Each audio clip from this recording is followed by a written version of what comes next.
And we're live. What? Are we live now? Yes, Are we live we are now? actually What? live What? now. What? Hello, everyone out there in Twitch watching land. Welcome to episode 14 of Community D&D with the Shadow Good Crew. lord, it's been 14. I am your host and Dungeon Master tonight, Shadowed Mage.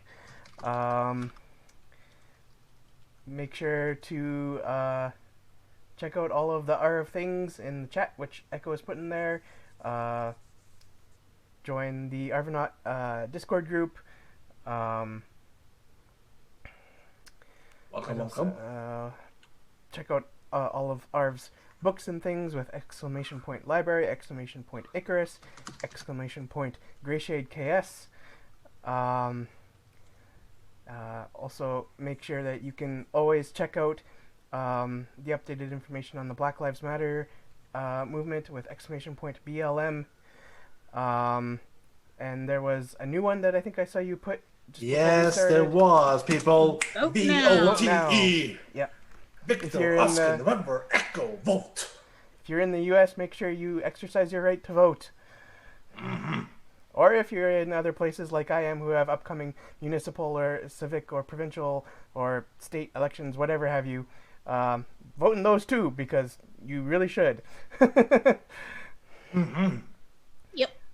It's important. Yes. Importante. Remember that, compadres and people out there in the world. Well, how about we get you all introduced? Yes, I'm nuts. In our Shadow Crew, right below me in our lineup here, is Rock God. Rock God, do you want to tell us a little bit about yourself and who your character is that you're playing in our campaign? Oh, I am Rock God. You can find me usually here hanging out in the chat, but on every other Wednesday I play D&D because it's fun and it's escapism. I like it. I am playing Malik Halamarodin, the Wood Elf Ranger, who's old and surly.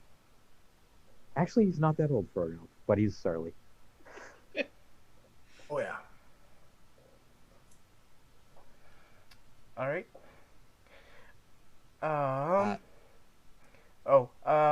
Yes, there will be more information about the Greyshade Literary Universe Kickstarter and all that stuff coming soon, TM.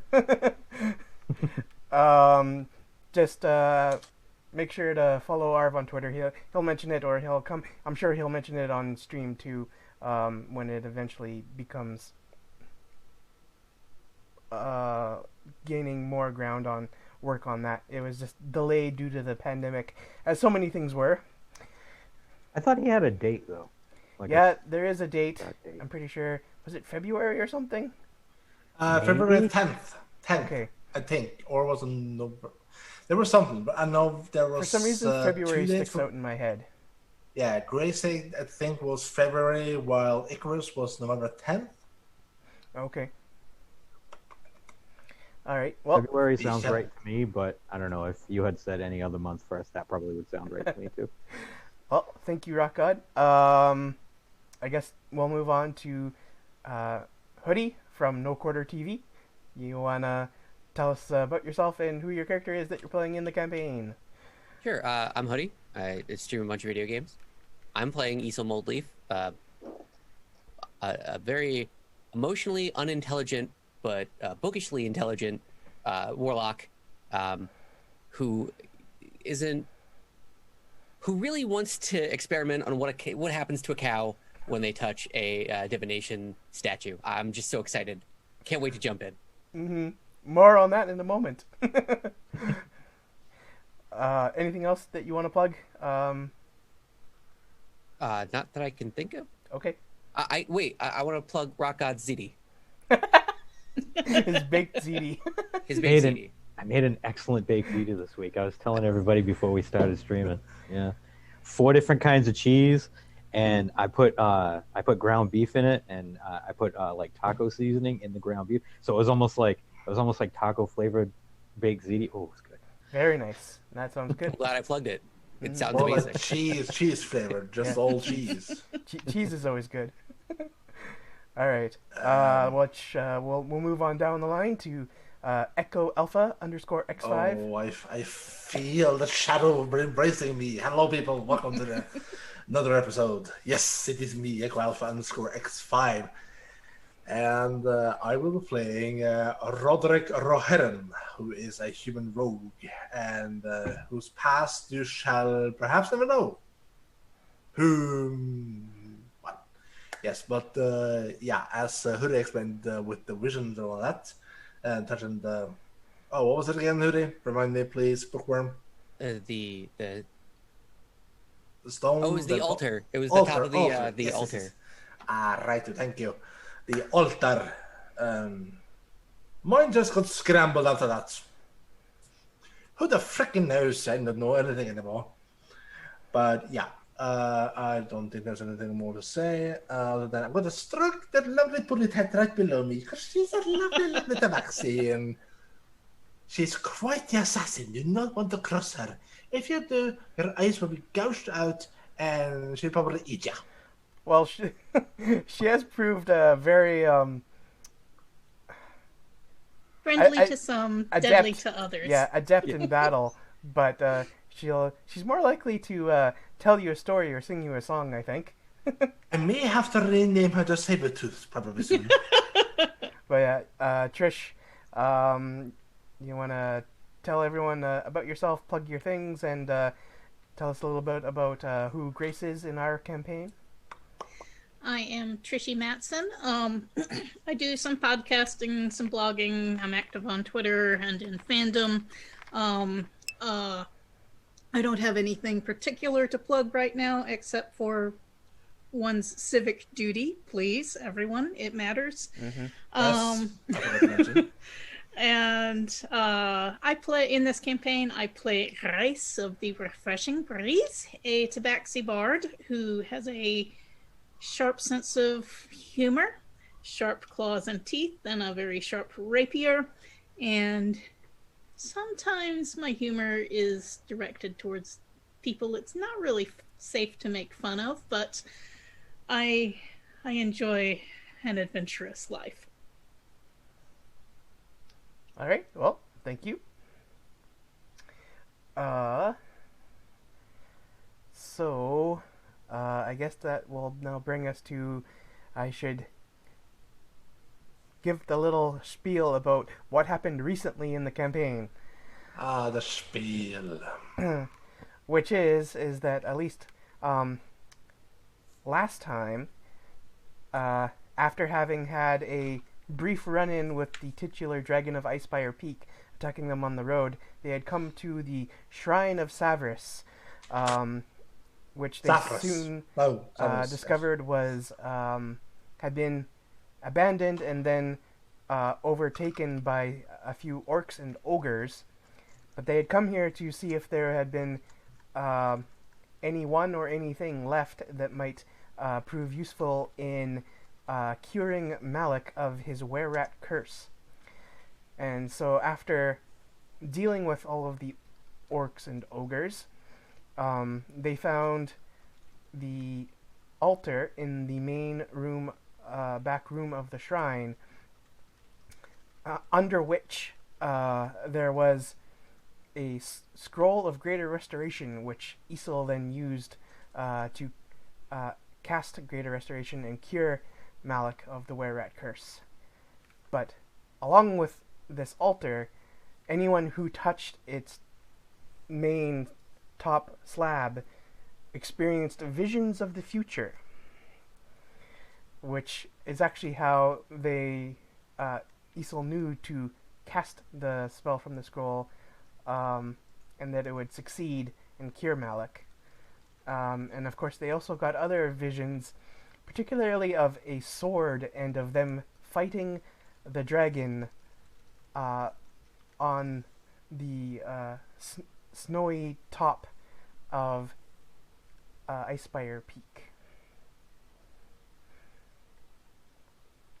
Did I miss anything? Sounds about right. I don't think so. Yeah, I think that was Only about it. that Hoodie has some plans for Petunia. Yeah. Yes, and then Isel was Well, isn't yes, of course. My apologies. really wanted to see what visions Big Al and Petunia would get from touching the altar, and Or the Petunia. and him going and Isol going to get Big Al and Petunia to touch the altar, while everyone else kind of like started to hunker down for a long rest, was about where we left off.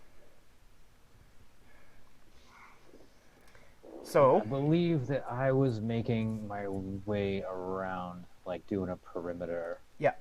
search on the suggestion of Grace. Just around this area, here. And Roderick was just slouching about and pondering upon the vision in his mind because he was completely, I don't know, in shock or paralyzed mentally or something. Because they wouldn't say anything to anyone. He would just cross his arms and just go.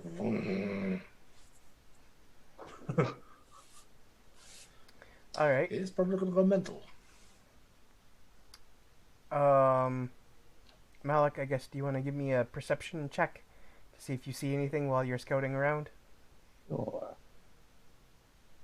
And really, no, that sucks. That's that. But it's part of gaming life. That's persuasion. Perception. There it is. All right. So as you're going around making the perimeter check, gazing off into the distance, there's nothing that really really nothing to be seen around here. No signs of any other orc groups or anything that might be coming here. So you guys are likely safe if to hunker down here for a while. I'm just gonna mention, if Rock God, you should just take a picture of yourself right there and just make just black and white it or something and make it darker. You have a perfect that's the dark side of the Rock God. So it's almost like my Roll20 picture. Well, that's more casual, you. Well, taking a rest would be very welcome right now because those of us who have spells are mostly out of them by this point. Mm-hmm. I have one spell that is called a Shocking Dagger. Haha. I'm gonna spend all of my time convincing Big Al and Petunia to touch the statue. I don't care what it takes. I don't care what I have to do. Of course you are. Yep, that's happening. All right. Well, give me a persuasion check. Sure.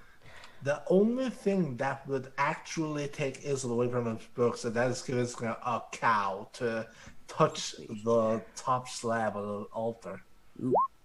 Well, I'm not doing great. I'm not good with people, so So Big Al is like stroking his chin, and he says, well, I suppose if you really want me to touch this altar, and that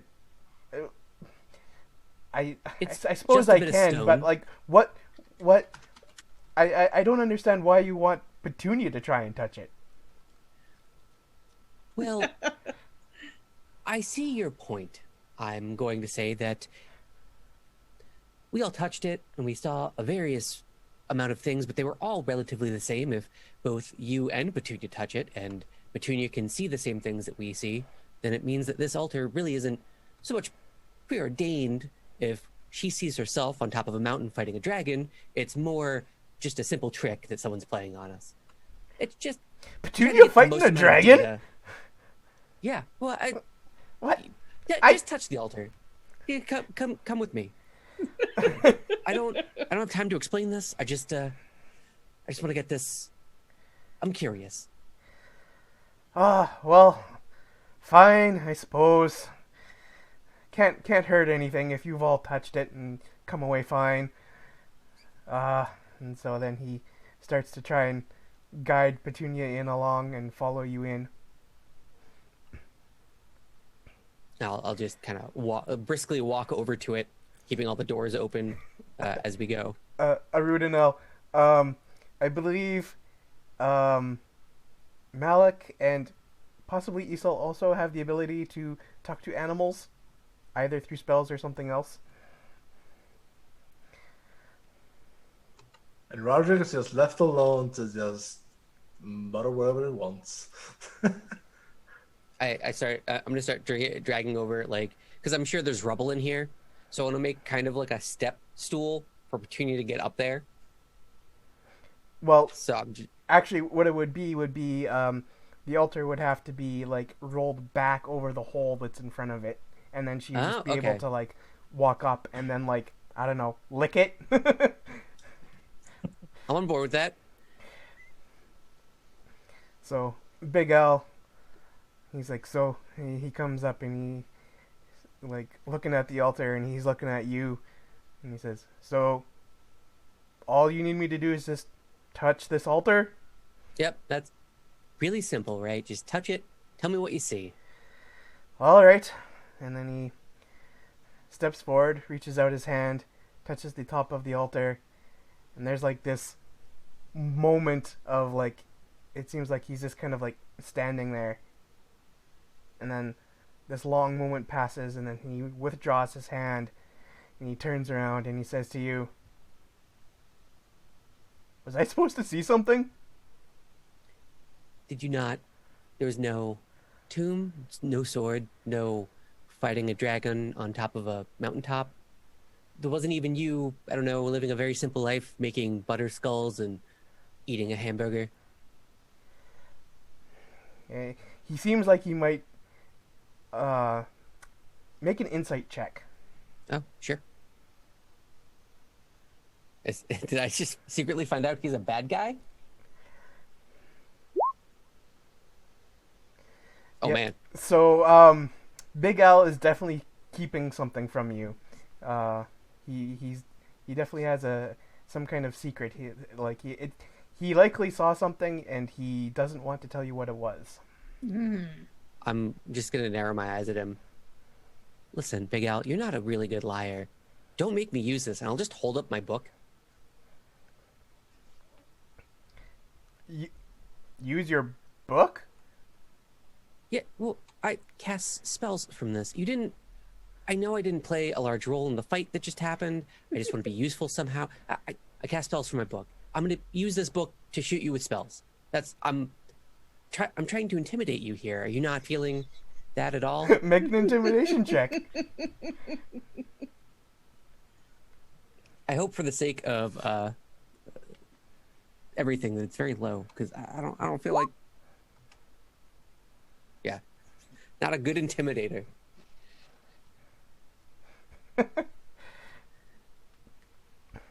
So, Big Al says, it seems like you're not all this good at intimidation tactics. You should see what they're really like. And he draws out a knife from his boot and he levels it at your throat and he says then he says, now, do you really think you need Petunia to be touching this altar too? I have my hands both up once the knife comes out, and I cast suggestion on him. Say, just tell me what you saw.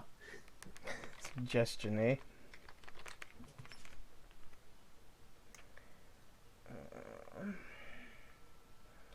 Let's check this.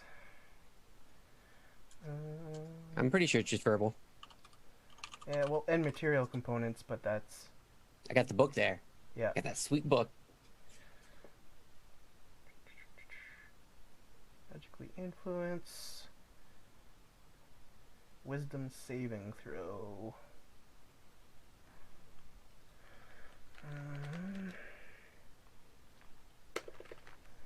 Okay. Where is Big L?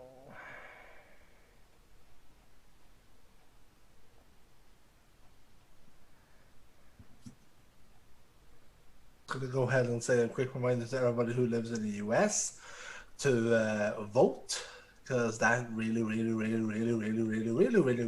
matters. Make sure you're registered to vote, Yeah, that too. even if you think you're registered. Make sure you're registered, because roles get purged. Register and to make sure you register to vote, yeah. All right, so he fails that he fails that wisdom saving throw. And then he all of a sudden looks very downcast, and he's withdrawn the knife. And he says, I saw I saw myself on a mountain of gold and rolling around on this mountain of gold, and I saw myself back at my ranch, and it had all been fixed up, and it was bustling, and I had more workers than I'd ever had before. I'm pretty sure that I'm going to become super rich and successful after well, at least at some point in the future. I didn't want to jeopardize that. By telling me? So you pulled a knife on me. That's really dumb. And then I'll cast suggestion again and say, go, I don't know, hug your cow for the next 8 hours. And he goes over and he grasps Petunia and like he just like has both arms around her, and they start walking away. I'll sigh and just also leave the room and then go to like the nearest corner and sit and read.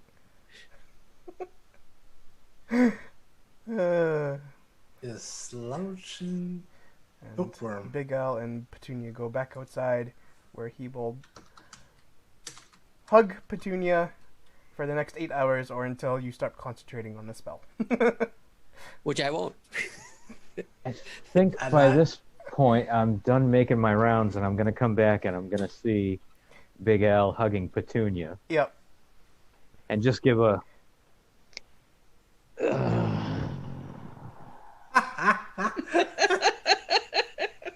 All right, then. Big Al's just like very intent on Petunia. Like he's like doesn't really even like really like. It doesn't even seem that he's cognizant of you returning. And I'll walk inside. Okay.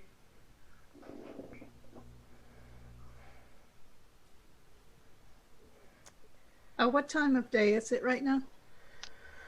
Oh, okay. By now it would be probably about 5 or 6 p.m., like early evening.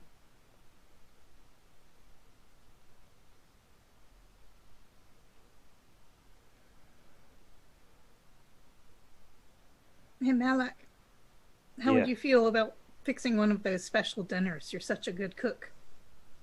Sure. I still got some venison left. Thank you. Anything in particular? Oh, you pick. You're so good at it. All But- right then. I can help. I'll get some firewood or something. Sounds good. And I'll start taking out all my little spices. Get my venison out. Get my pot out. Not Did we- burgers. Didn't we get any? Didn't we get any some special snack during that session? Special snack. Sort of something that Malak cooked for us during our previous session. No, previous, but the previous one Beef before jerky. that. Yeah. Was there a jerky of some kind that you handed out? I think Uh, I can vaguely recall. Pocket bacon. Pocket Yeah. bacon. I had Pocket pocket bacon, bacon. Yeah. Yeah. Maybe that's what I'll do. I'll take some pocket bacon. I'll lay it on the venison as it cooks. Okay.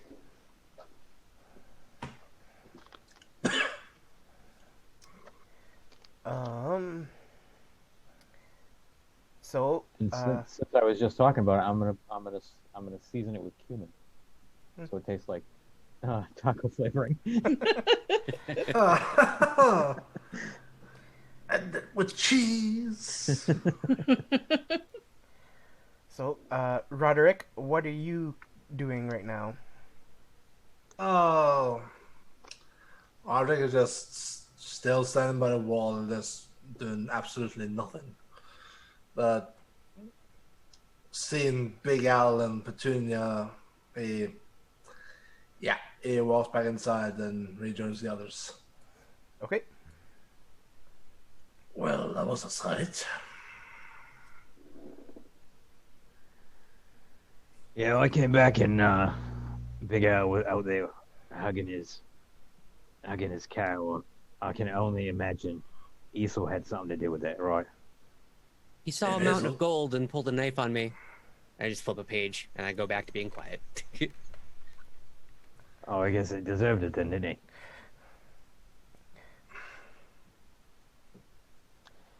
And I will turn to Roderick and go, so this is new with the name change and all. So when you're like this, you're Roderick and not Shakunis, correct? I am. All right. I just wanted to make that clear because I was unsure. I've no problem calling you Roderick, while you're in this form. I just didn't know earlier.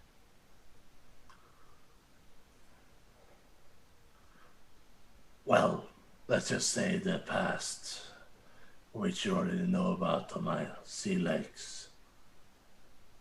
I am quite to be on the sea, but there was an incident, and since then, I've kept my feet off a boat. I have no problem to go on one, but bad memories. But the collar I acquired by the merchant, it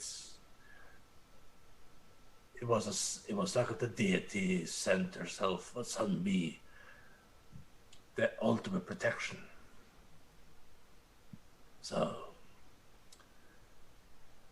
it will serve me well for now. But you all now know of me as Roderick Royaran, no more Shakunas. At least for the moment, and for the farthest future.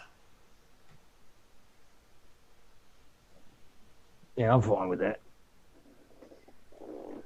I know that your line of work can sometimes be dangerous, so I understand the. Witnessing what Isel has done, well, did not witness per se, but what he has done toward Big Al. Let's keep a memo of not to piss him off in the future.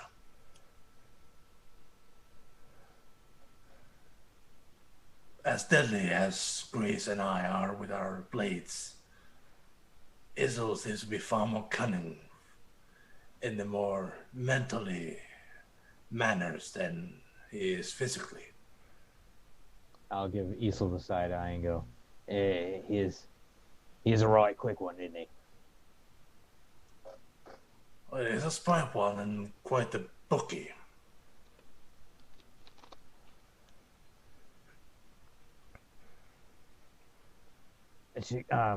Roderick, how do you like your venison?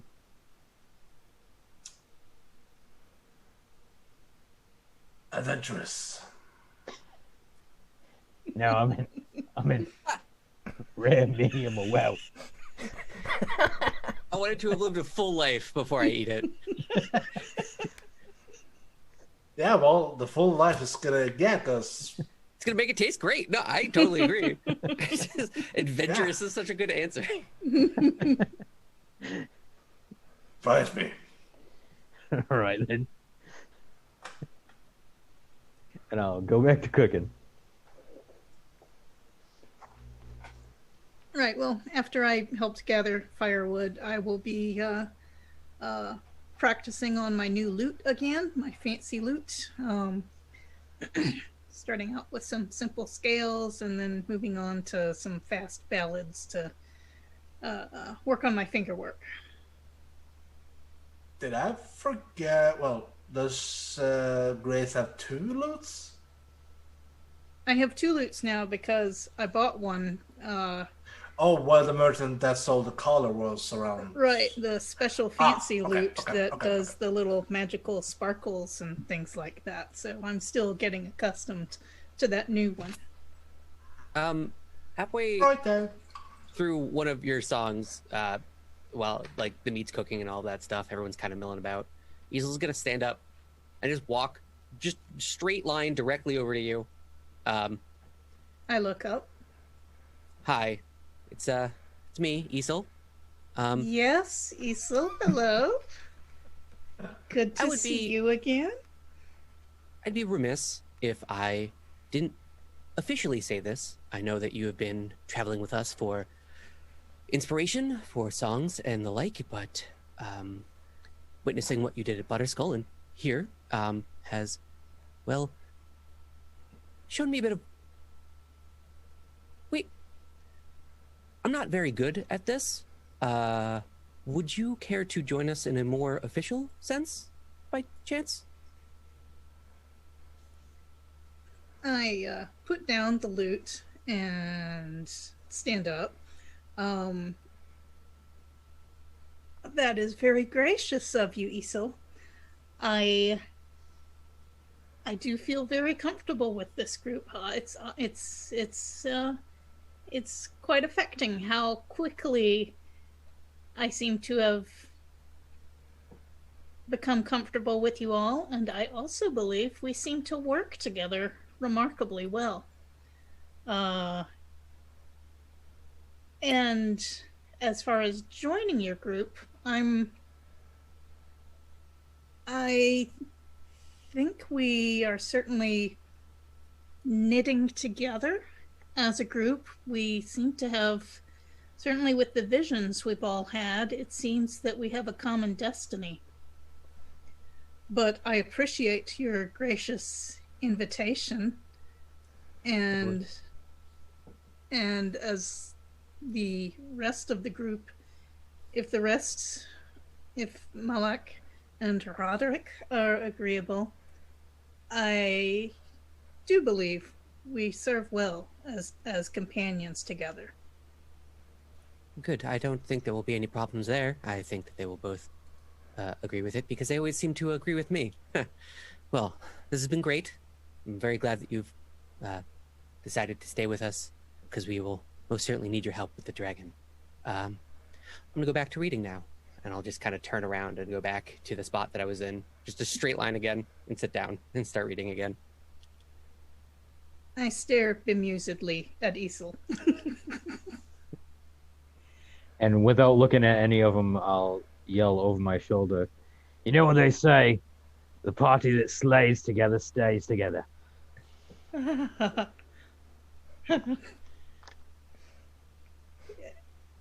That's a saying. It certainly is a saying. I shake my head and sit down and start playing again. Might be a fine title for a new song of yours. I think that's been done, actually. And I play something from memory corresponding to that.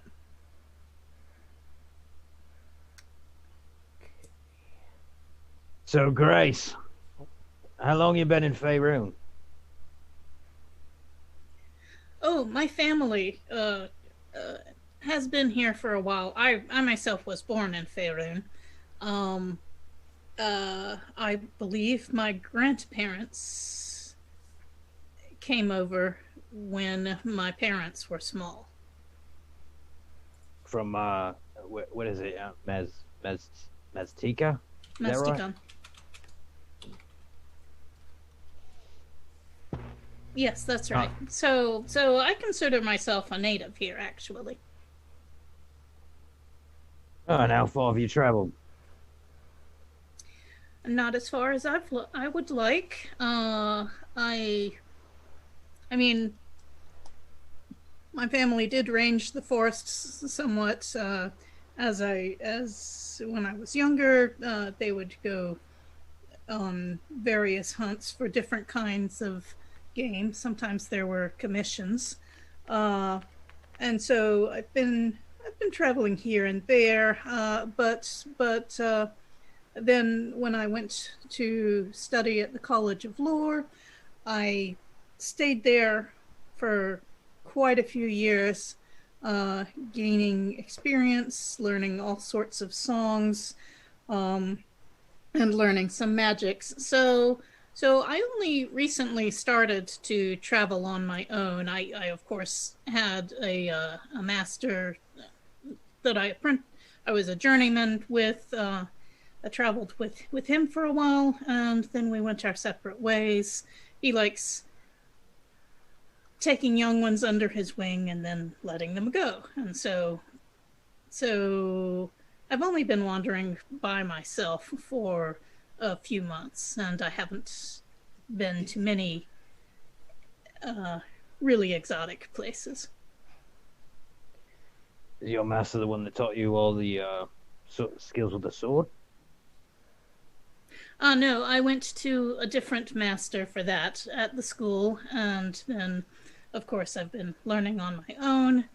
Occasionally, I got my learning the hard way in a few duels. There are those who are so unfamiliar with tabaxi as to occasionally treat them as they should not be treated, as though they were pets or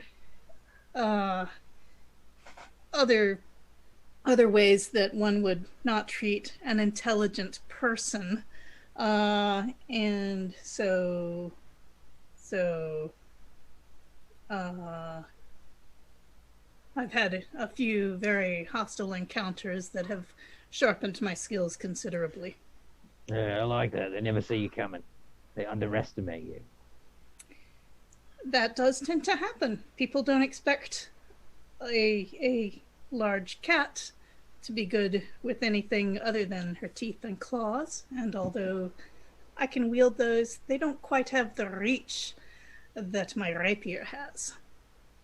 They certainly did not fool you back at the house. Well, back at the warehouse. No, around here. Suddenly showed your worth. I appreciate that. But it's always good. It's good to have someone you can trust at your back. I find this more comfortable than being by myself. So you say after have been with us for at least a few days at most. Well, I don't know that I trust you with my honor, but certainly with my life, we seem to be defending each other quite well. As far as honor goes, we may have different goals, different ideas of what the best thing to do in a certain situation is. So I wouldn't I wouldn't want you to speak for me in an affair of honor. I would consider you a second, of course, but we don't know each other quite that well yet. So while I would trust you in a fight at my back, we still need to get to know each other a little better.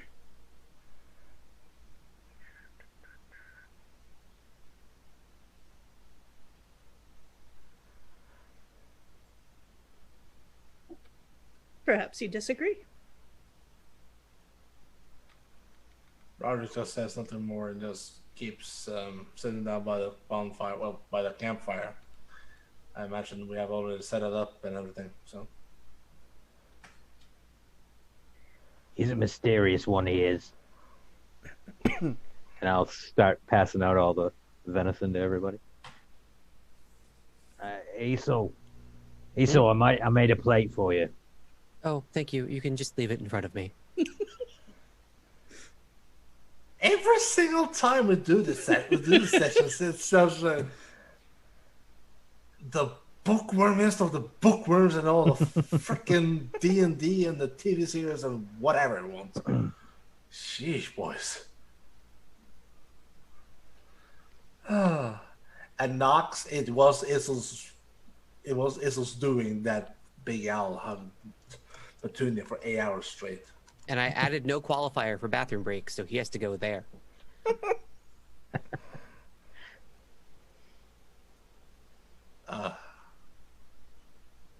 Oh, the Moolov. Let's see if I can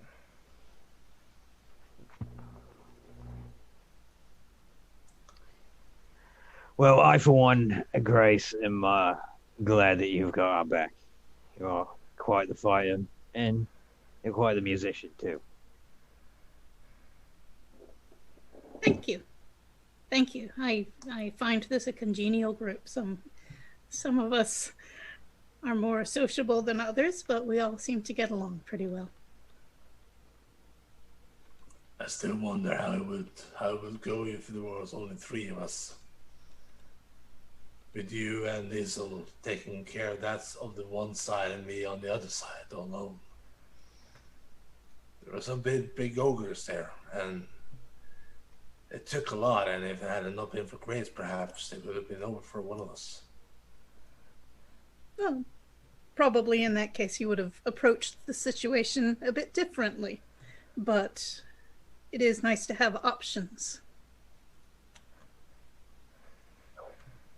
Well, certainly I will be turning in this crossbow and aiming to acquire a longbow instead.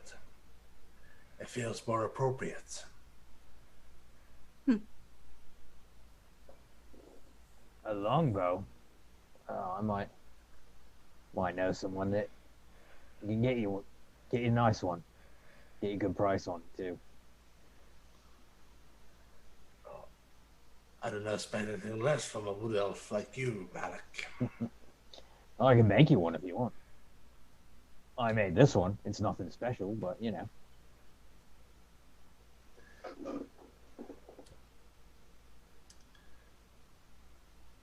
Should you feel the wish to do so, then by all means, I will humbly and gladly accept it. Towards that, but, well, you would have to possibly create the arrows as well.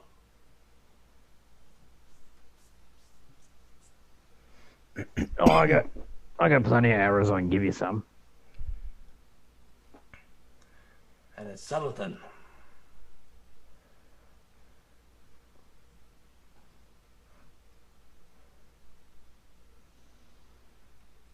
By the way, although we're under shelter here, we should settle some shifts for guarding tonight. I certainly don't think we should all just go to sleep at once. Here from the corner. Once again, I don't sleep. You also don't watch. You look Fair at point. a book. So I guess that leaves us 3 of us then. Yes, well, 3 can split a night and get some reasonable sleep in there at the same time. Well, I'll take any shift. I don't mind. We do have some towers around amongst us to use for the shifts. Yeah, no, that's a good idea. Yeah, why doesn't whoever takes watch take it up on the tower? Agreed.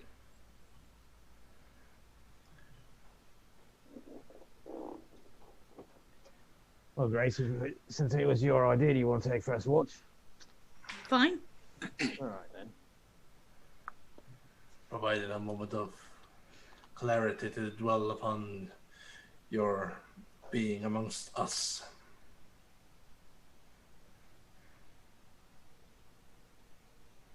Roderick, you want second or third? I shall take second. I shall soon meditate for a bit. All right, then. Sounds good. It has been quite the blood gore. And quite few have bite the dust. And at times I ponder upon our fallen one. So I would take the second watch, and he then crosses his legs and then proceeds to start meditating. After he has had a bit of the amazing, adventurous pocket bacon. Right. Specialo. After I finish my meal, I help clean up, and then I put my loot back in its case and climb one of the towers, far away from the smoky smell. As far as let's say, this tower. So, hold on. There, the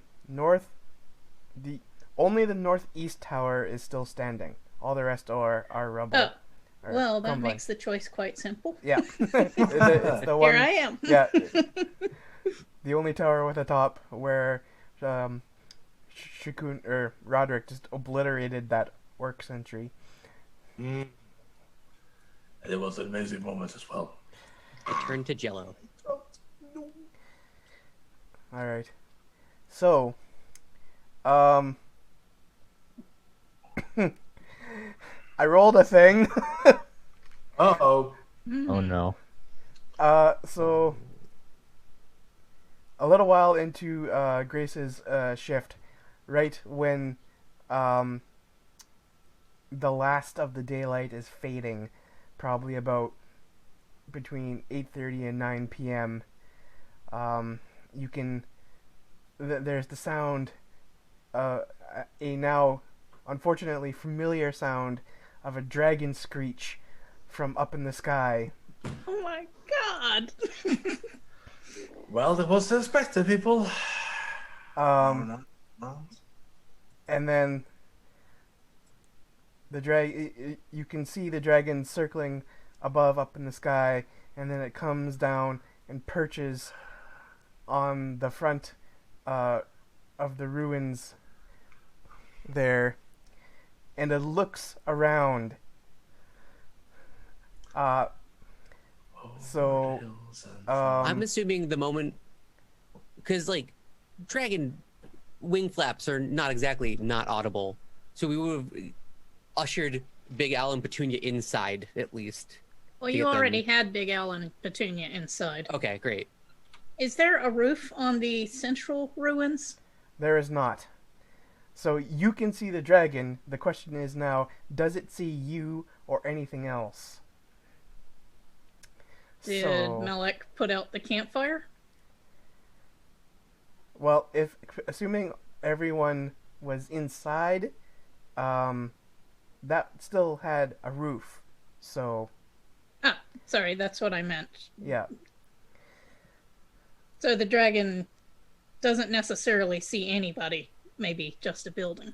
Yeah, it seems to be looking around perhaps for something to eat. There's a lot of dead bodies around. There are dead Yeah. bodies. So, I'm going to have... Well, I'm going to assume that the screech was enough of a warning, and so I'm just going to freeze. Okay.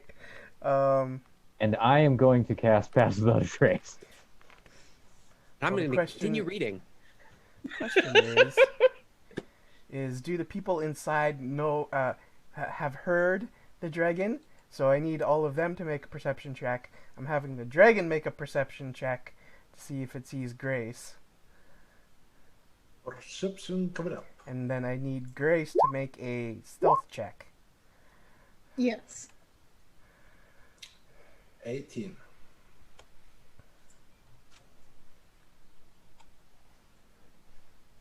Cool, that's one more. Okay. So 14, 18, 17.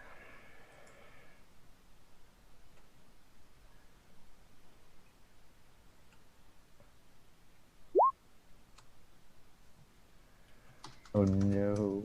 Oh. Oh no. So Well, that was both a 1 and a 20 on the rolls. But sadly, the 1 is the one that applies. So 7.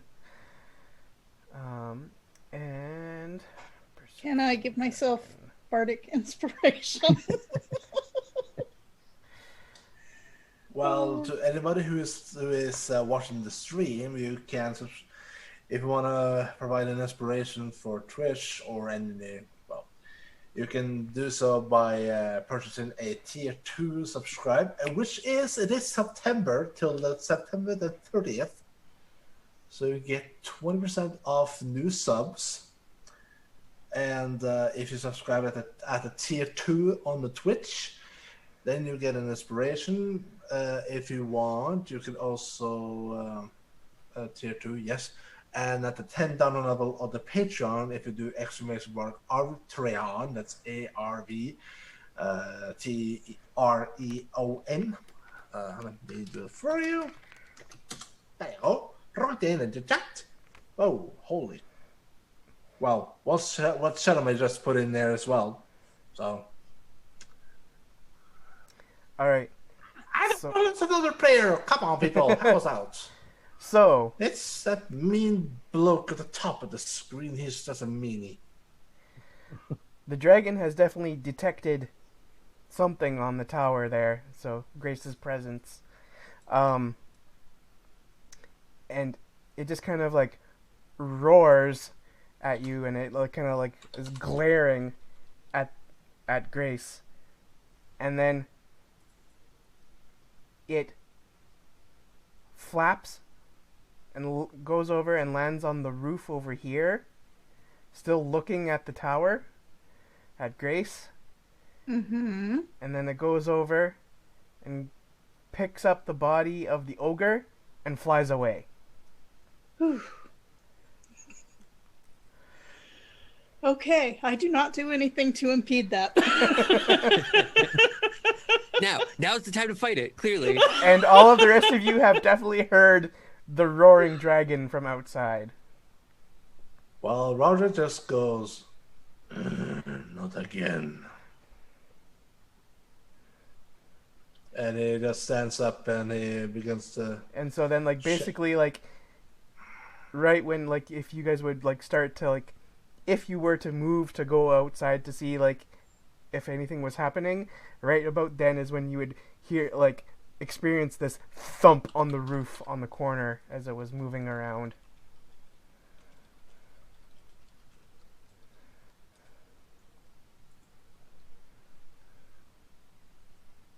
So? Well, after I gather my nerves together, I will climb down and report, and then climb back up again. So you're going to go tell them about the dragon? Yes, and Okay. tell them that it took one of the bodies and flew away. And aren't we glad we didn't take the time to dig graves for those bodies or anything? Oh, man. Man, what a mistake that would have been. Oh, my goodness. Yeah, I kind of got the feeling that it was a dragon when I heard it screech. Well, I thought you might like to know that it had left. Well, that's good. Did it see you? It saw something. I'm not sure how well it made me out, but I think it was roaring at me that second time. So it knows there's more here. So I don't know how long that one ogre meal is going to keep it satisfied, but we should probably leave.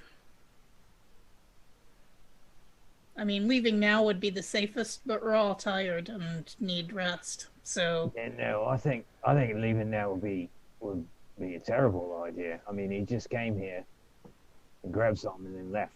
I mean, I don't think he's going to be back anytime soon. all right, well, I think we should leave at daybreak. Yeah, I think that's a better idea.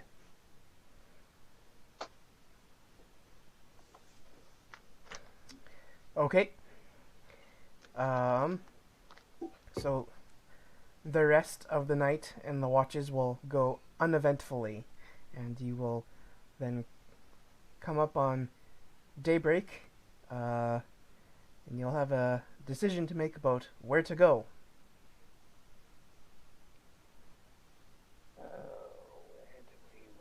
Throughout the night, I'm going to be in the room with the altar, Okay. and every once in a while, you can just hear me arguing with my book.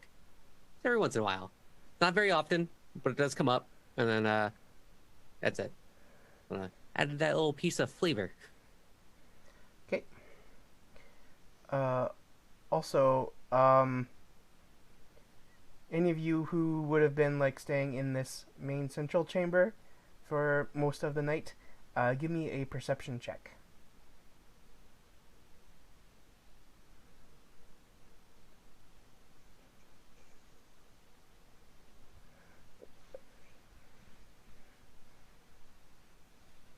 Sorry, which of us should do perceptions?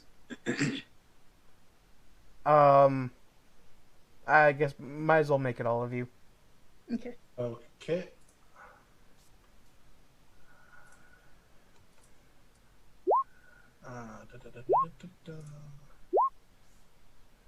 All right. So, whoa, a raid! Hello, welcome Yes, raiders. a raid from Herxina, ladies and gentlemen. Welcome in, raiders. A grand Sim himself. Welcome to Community D&D tonight. Community D&D night tonight with the Shadow Crew. Check us all out with those commands that Echo just put in chat there. Welcome. Yeah. I may have not suggested come here, so yeah, welcome everybody. We are doing Evil Dragon of alien, Ice. evil alien space princess is a fucking awesome name. Yes. Yeah. And welcome everybody. We're doing the Dragon of Icespire Peak. We're at the Shrine of Sathras. What is the pronunciation again? Please help me. Yeah, that was right. Shrine of Savras. Okay, Sathras. And it is day 14 as said, and we Shadow Mage is our gracious DM who is just again tossed his best creature at us, the dragon itself. And you are watching Rock God, North Korea _TV, myself, Echo Alpha X _X5, as some of you on Herxina's stream has seen me, and Trisha Mats, who is cosplaying probably as Grace Tabaxi from another continent that is not Faerun, but she was born in Faerun. So. Yeah. There you go. So yeah, welcome everybody, and please, if you can have a shout out for Herxina, that would be lovely, because he is doing Baldur's Gate. Nice. Yes, and his character is named Sina. Hercules, Sina. But yeah, back to you, Shadow Mage. Yep. So, the only one to notice this thing during the course of the night was Malik. And so Malik, you notice that up in that belfry, the bell seems to be shedding flakes of copper, and you think that you can see that where the copper flakes are coming off, that underneath is the color of gold. What's that then? Is there any way that I can climb up there? The belfry.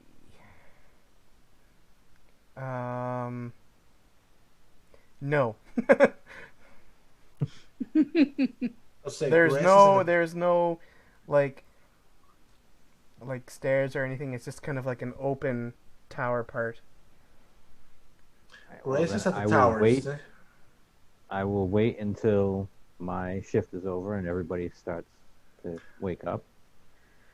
And even though he doesn't sleep, Yeah, I'll still wake up anyway. I'll still wait for everybody anyway. So I'll go up to Isel and say, Isel, I think there's something up there in the bell tower. It looked like gold. Now I can't get up there, but I know you have a way of getting up there.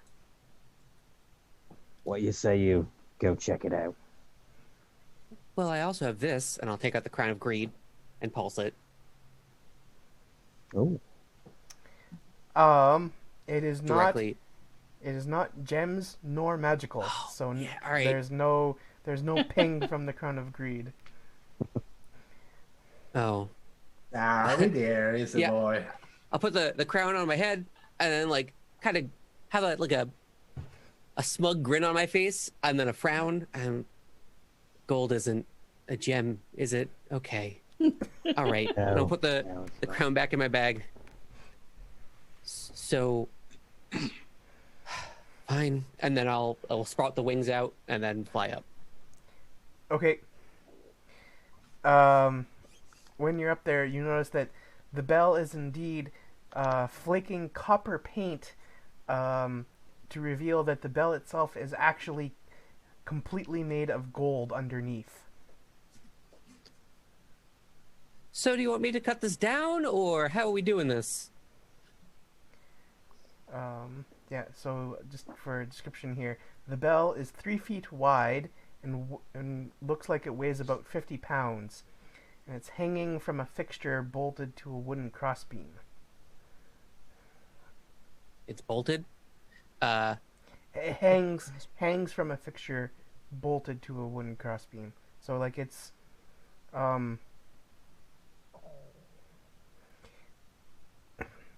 there is a rope. Oh, okay. You could Well, conceivably just cut the rope. Yeah, if there's a rope, I'll just kind of yell down, "Watch out!" and then use Eldritch Blast in a more confined area, essentially, and laser cut the rope, and then fly down before my minute runs out. Okay. So is everyone heeding the warning to watch out? Yes, I'm gonna get out of the way. I'll go over here. And Roderick will join him. Again, I take it the dragon's still amongst us, flying out there somewhere. Shadowed. What's that? I take it the dragon's still with us, flying, circling Oh, over us. The dragon No, is the dragon gone. left. The dragon's Oh, gone. okay. It Long gone. flew off somewhere to enjoy its meal in private. Yeah. Ah, Okay. kind of zoned out for a moment there. Okay. I guess I need you to make the Eldritch Blast attack roll.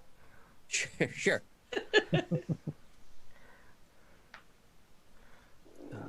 Where are we? Spells. Eldritch Blast. Just a quick reminder to everybody who lives in the US, make sure you're registered to vote, and please do vote. Because every vote counts. We need to get that tropical tyrant out of office. Is a 25 hit?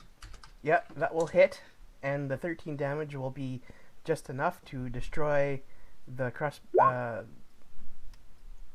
That one would do holding 6. it up. That- Oh, yeah, Oh, sorry, because you it did it shoots out twice. 2 beams per right. Okay. per cast of it. So 6 damage. Yep. So Would have. the crossbeam starts to crumble, and it's weakened, and then is that 6 each or? No, that's just for the first one. Oh, okay. Does the second one also hit? Yeah, the second one would also hit. Right, so that would be 7 damage. So at first, like, the crossbeam and the fixture start to like crumble, and it starts to sag in, and then the second Eldritch Blast hits it, and then it just kind of like explodes apart, and then the bell goes tumbling down to the floor below, letting out I'll, a great bong when it crashes. Well, now it ain't shining it's golden, that's for sure. I'll immediately race down to land on the ground before my wings end. Okay. Also, I would find it hilarious if a 13 did not hit a wooden Yeah. beam, because that would mean the wooden beam's AC is higher than Easel's. Oh, Yeah. Oh, yeah. That's sad to think about, huh? must be quite the wood. That's why I got barkskin on deck, buddy. I'm just not supposed to be hit. I'm like fog, just not touchable. Yeah. Once it lands and I land, I'll be like, well, there's your bell. I'll just go back to reading. I'll go over and check it out. Okay.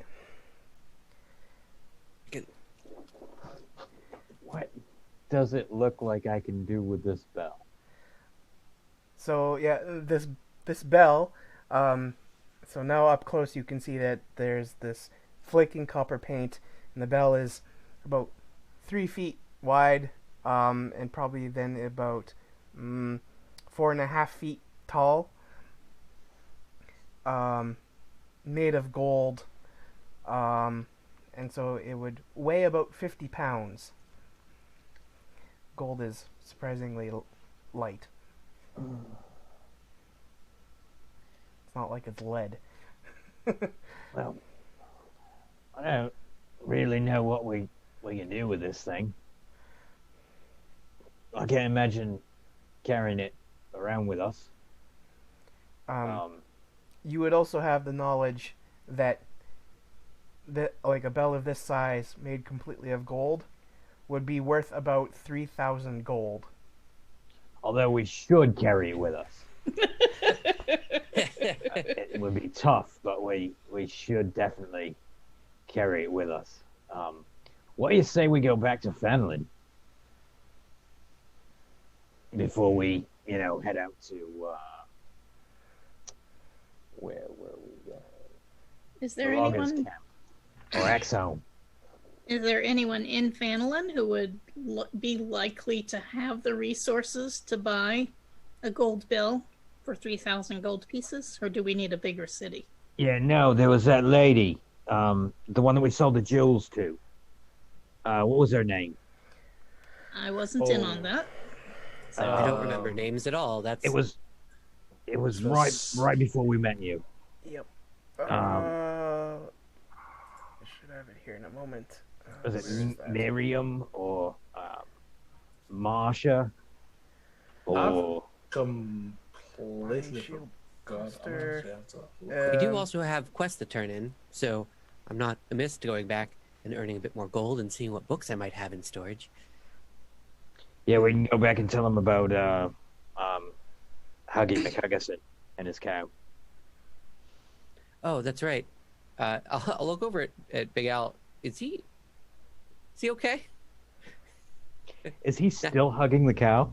No, He should- he's You no know, longer you hugging the suggested cow. that he hug for about 8 hours, so that Right. would put it at about 2 a.m. that he was finally able to stop hugging and go get some sleep.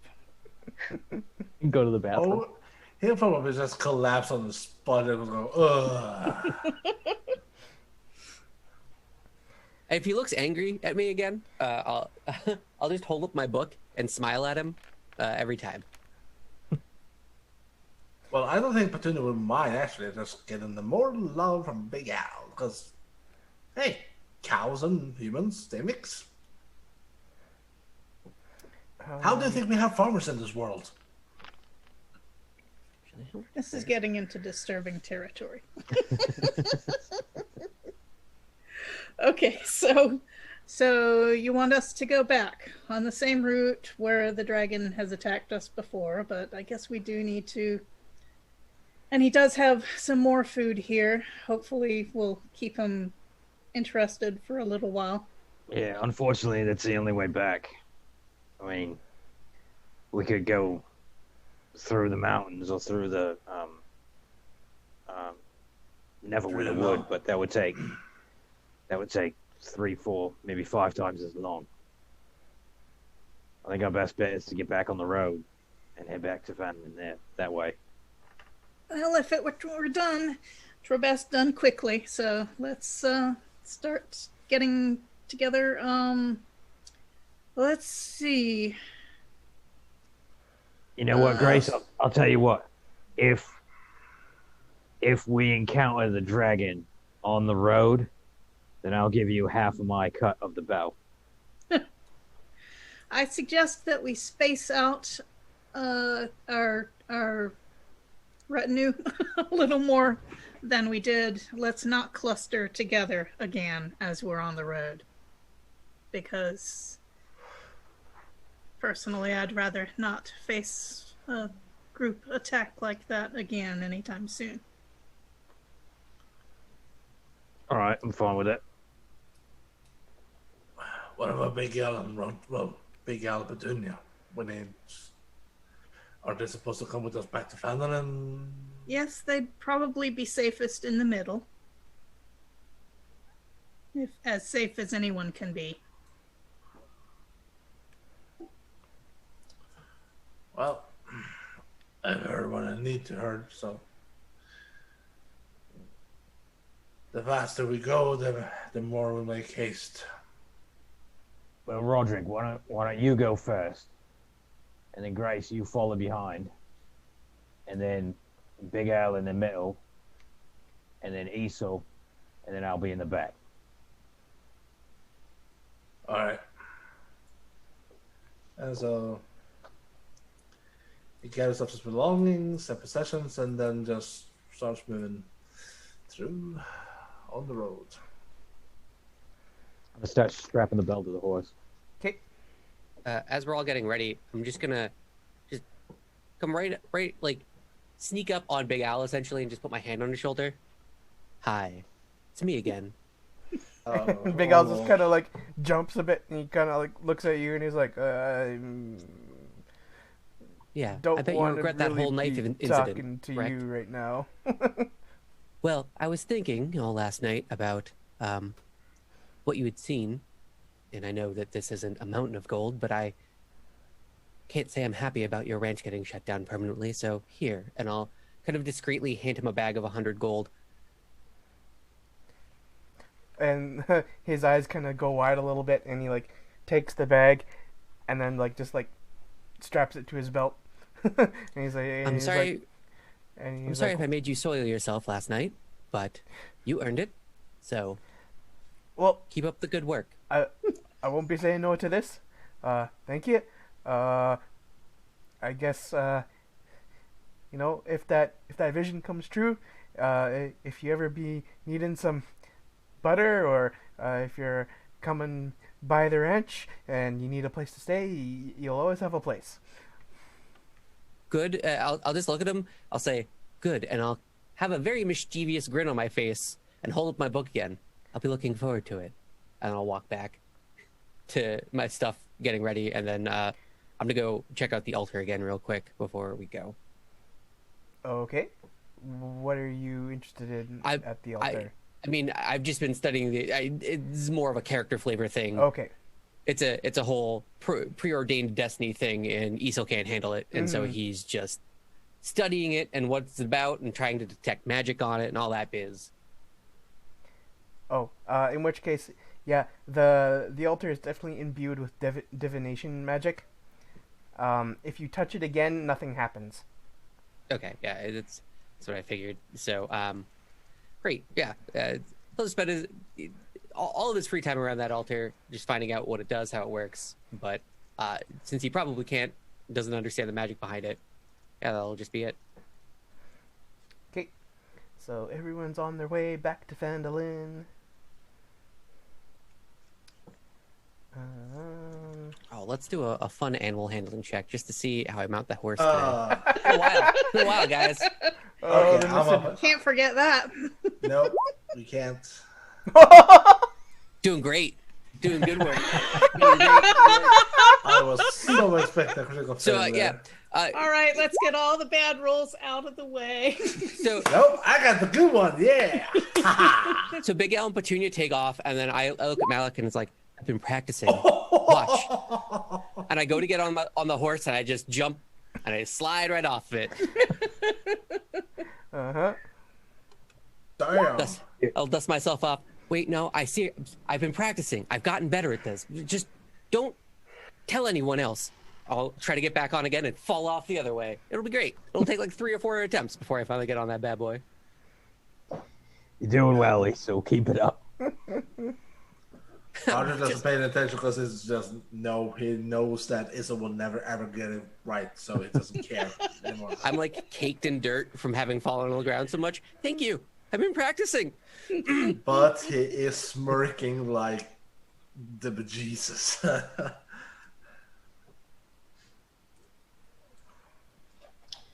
Oh, I love it when the roles fit the narrative. That's great. Yes.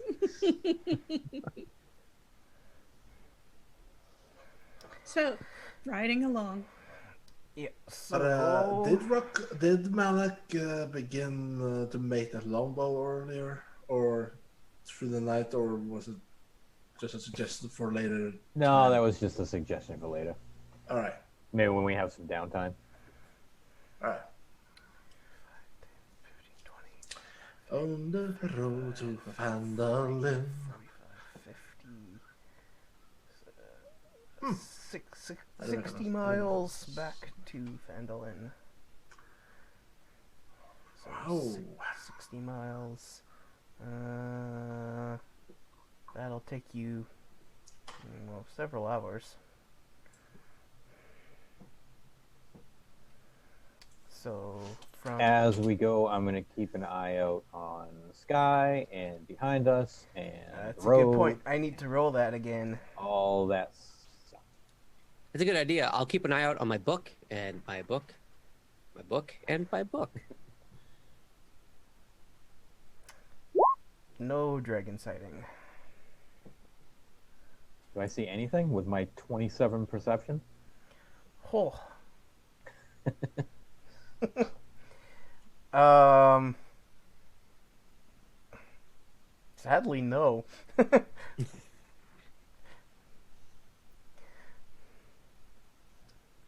You have a very uneventful trip back to Phandalin.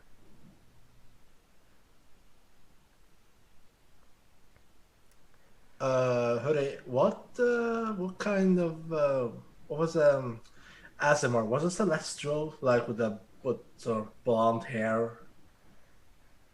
What is the what now? Isil's race.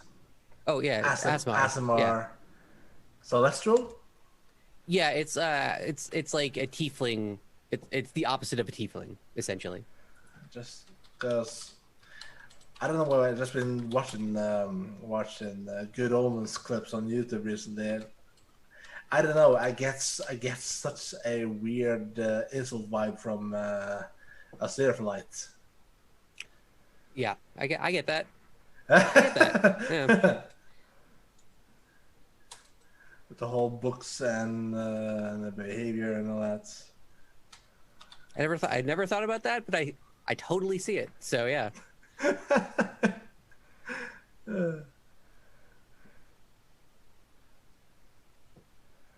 Yeah, usually they just look like humans with halos. Yeah, they do. Yeah, Isel definitely doesn't have a halo. His hair is a halo, basically. Alright. I should probably give them a try on Nevertheless 2 when I get to that game.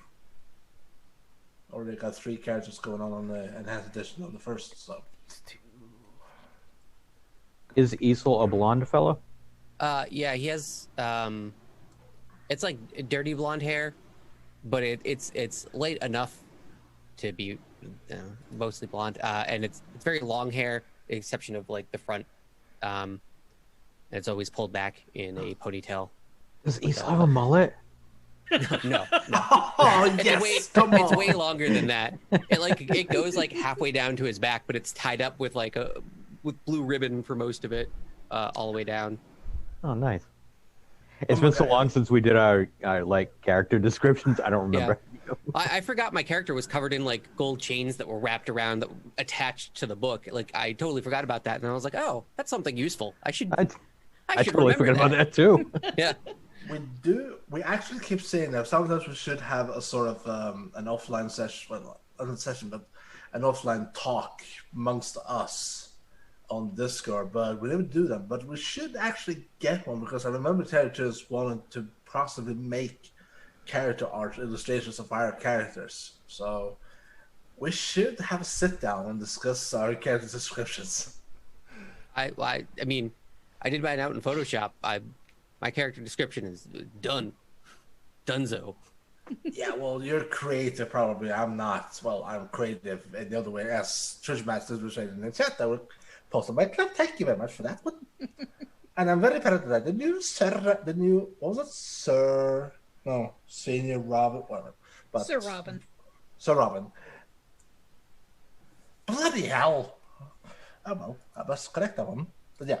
surrounded by our grace. I never get tired of that one. Pardon me. Right, we've heard that once. I just linked the clip for the epic quack, but we don't need to hear it again. Nice. There's Mr. Angry Ducky, and now there's the epic quack. I love it. All the ducks, all the quacks. Quack, quack, quack.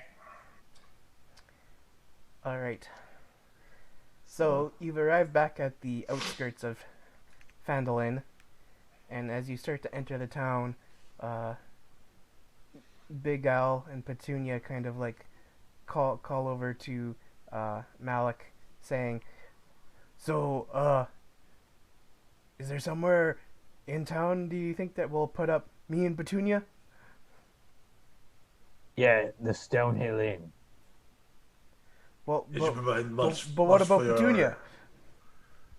Well, there's the town green I'm just sure they across. have a stable. Yeah, they have. Yeah, they definitely have a stable. Yeah.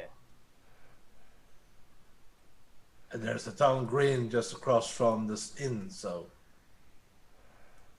Well, as long as I can get Petunia fed and a roof over my head, I guess I'll be okay.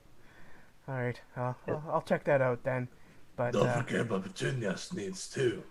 So you'll be okay, yes, but as long as she'll be okay too. There's also grassy fields everywhere. I mean, you could just, put her out to pasture, but not like, put her out to pasture. You know what I mean? I'm sure I'll figure something out. But thank you all for all of you have done. There the man himself there's is in the chat. Another one. Or another one. Or another one. Another one. Another one. Or another one. Big L and Petunia make their own way, kind of leaving the rest of you.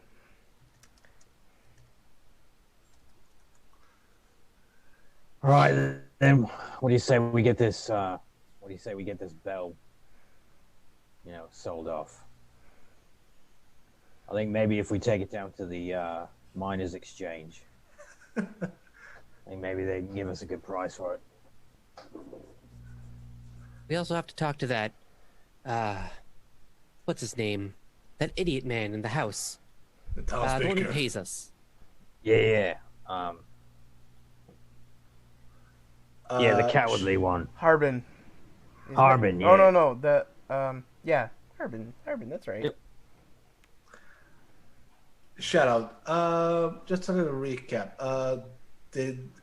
When we purchased all the items from the merchant, did we ever go back to Fallon before or after that? You pass back through, yes. Yeah, just pass through. Okay. Oh, this is gonna be fun.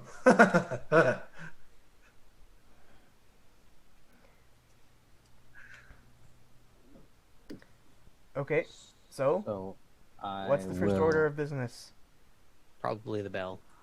Yeah, I'm gonna head to the miners' exchange. Okay, And Roger can follow along.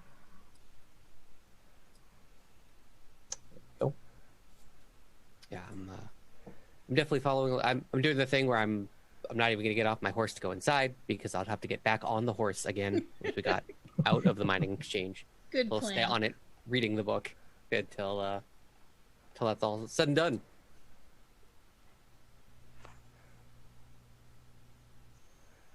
I'll tag along. I'm looking around, seeing if the townspeople seem much as usual or if there seems to be any particular unusual mood upon them. okay. I'll make a note of that for in a moment. So at the miners' exchange, Malik and Roderick.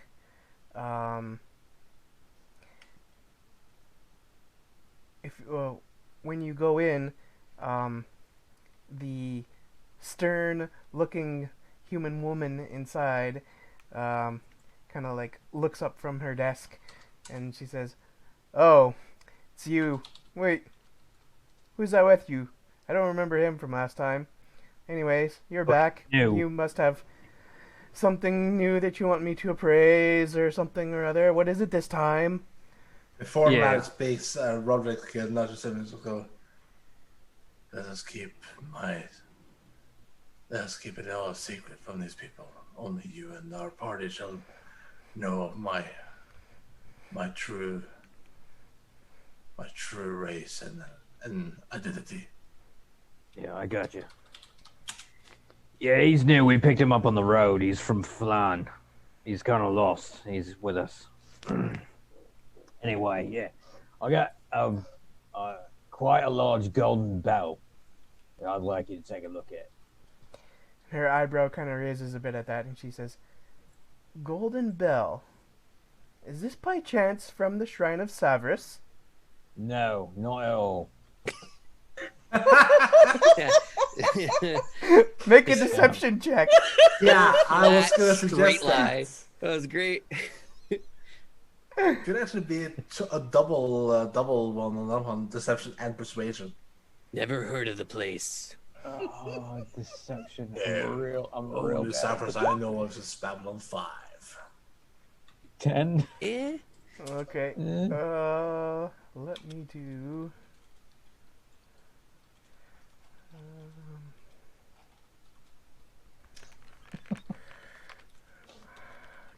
Counter insight. Again, I love it when the roles go with the narrative because Malik is super uncharismatic. I'm not quite Yes, he is a inclined to wolf. believe what you just told me. I did hear tell that the residents of Coneyberry, when they had been sacked a few years back, the survivors took all of their gold and possessions and fled to the Shrine of Savris, melted it down to make a bell. Of course, this was just rumor, but I'm pretty sure that's what you have there. No, this was actually a gift we got from. You should just stop right there. I'm positive that this is the bell from the shrine, but depending on what you want to do with it, what exactly you want me to do with it, perhaps that you can buy my silence, as it were. Well, I am looking to sell it. Do you Ah, want me to bring it in here, or do you want to come out and take a look? It's strapped to my horse right now. well, I suppose I'll come out and take a look at it. Right then.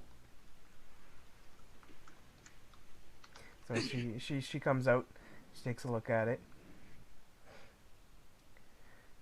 Yes, well, this is a decent size. It would be worth quite a few coins. Many coins. In fact, actually, I think I could maybe arrange something that it could be melted down and into these many coins. And how much would this melting process cost? And she takes a look at it, sizing it up. Well, the bell itself could probably produce about in the vicinity of 3,000 coins. But perhaps as my fee, and she looks at you and raises her eyebrow again, let's say 200 of those coins I would take as my fee. Can I make an insight check on her? Sure. Does break it down to a nice even 700 per person, so it's kind of nice. Is she trying to put one over on me?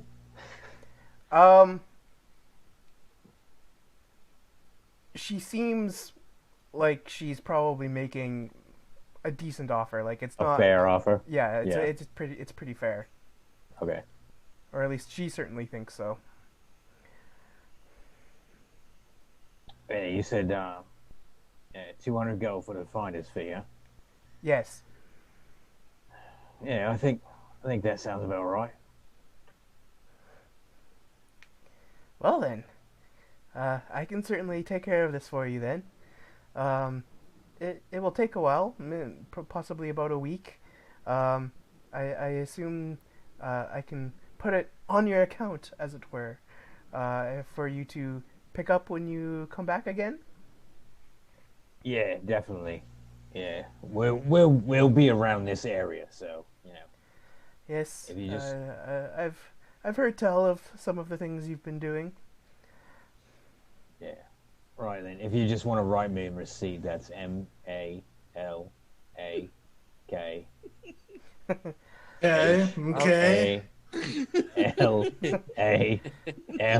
All right, well, R. come back in the store, and I'll write you up something so that you can turn it in, and when you come back.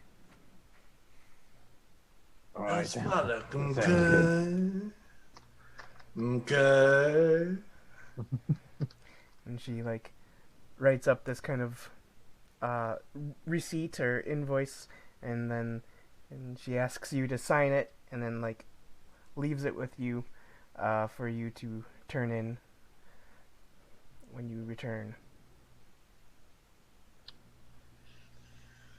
All right, and I will head back out. Okay. As Malik comes out towards the horses, where I'm just still sitting there on mine, really didn't even haggle, just accepted the first offer. Well, it was a good offer. Sure. She's out to swindle us. I just don't. We could have had 3,000. It's fine. Hopefully we can squeeze more money from the man behind the door or whatever.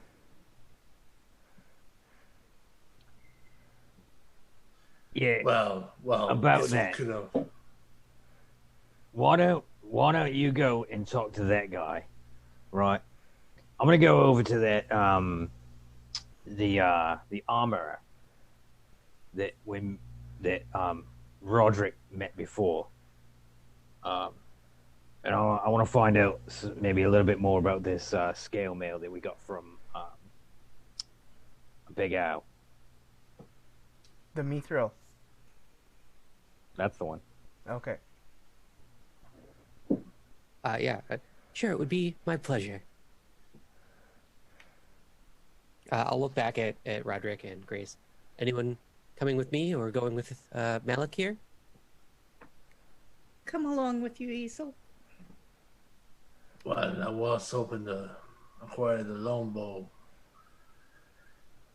and possibly sell off my crossbow with that much to sort out my gear as soon as early possible. So I reckon I shall be going to a smither. So possibly along with Malik. Because I assume there's only one. The armor is the same one as the Prophet Salesman and all that. So. If you're looking to buy things like armor, then you want to go to the Lion Shield Coster. Ah, okay. Yeah, that's where I was gonna head. Ah, okay. Then, yeah, we're just gonna probably go to the smithy. Okay. What's Great. See So- if you can. what's your goal at the smithy? Oh no. Sorry. You're going Wait to the for- Coster. Yeah, Yeah, Coster. Okay. All right. Yeah, that makes sense. People, this is what happens when you have 4 people who are on the other side of the sea, and you're the only European. Let's split up. So, back at the tavern in an hour then. Yeah, all right, that sounds good. Fantastic.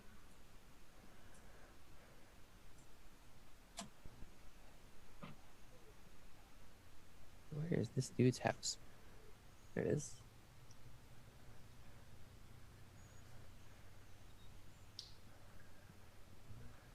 Do I have a map marker? Where it at? You're up here. Nope. There it at. Well, Okay. while for our party and dungeon master marching it out, I will just take a moment to welcome everybody to day 14 of Community D&D with the Shadow Crew. It is another successful night after a long feast of combat and gore and so many creatures dying and biting the dust, as it were. We have arrived back in Vanderland, and if you want to know more about our crew, just type in exclamation mark Shadow Crew. And if you want to know more about our characters, exclamation mark Shadow Cars, that is CHARS. But importante for everybody who lives in the United States of America, make sure you are registered to vote. And please do go and vote at exclamation mark vote now, pretty please. I don't know Arvin is listening and he will point it out probably again on Friday when there's going to be Genesis and Saturday when there's going to be IAB. Yes, more and more and more D&D this weekend. Yes, we want D&D more. And just make sure you are registered to vote as a Lunar has done the commander in chat. And again, welcome to a fine Eden of shadow shenanigans. Yes, I am weird. Get used to it. So I'm accompanying Easel, I think, to the Town Master's Hall. Is that where we're going? Yep. Yeah. Okay. This is going to be interesting. I am very curious to see Easel's negotiating tactics. I'm not sure they're exactly called tactics, but we'll see how that goes. Only if they involved intimidation tactics. Also, while you guys are standing outside of the Townmaster's Hall, you do see that there is a elven woman clad in robes who seems to be tending to the Shrine of Luck.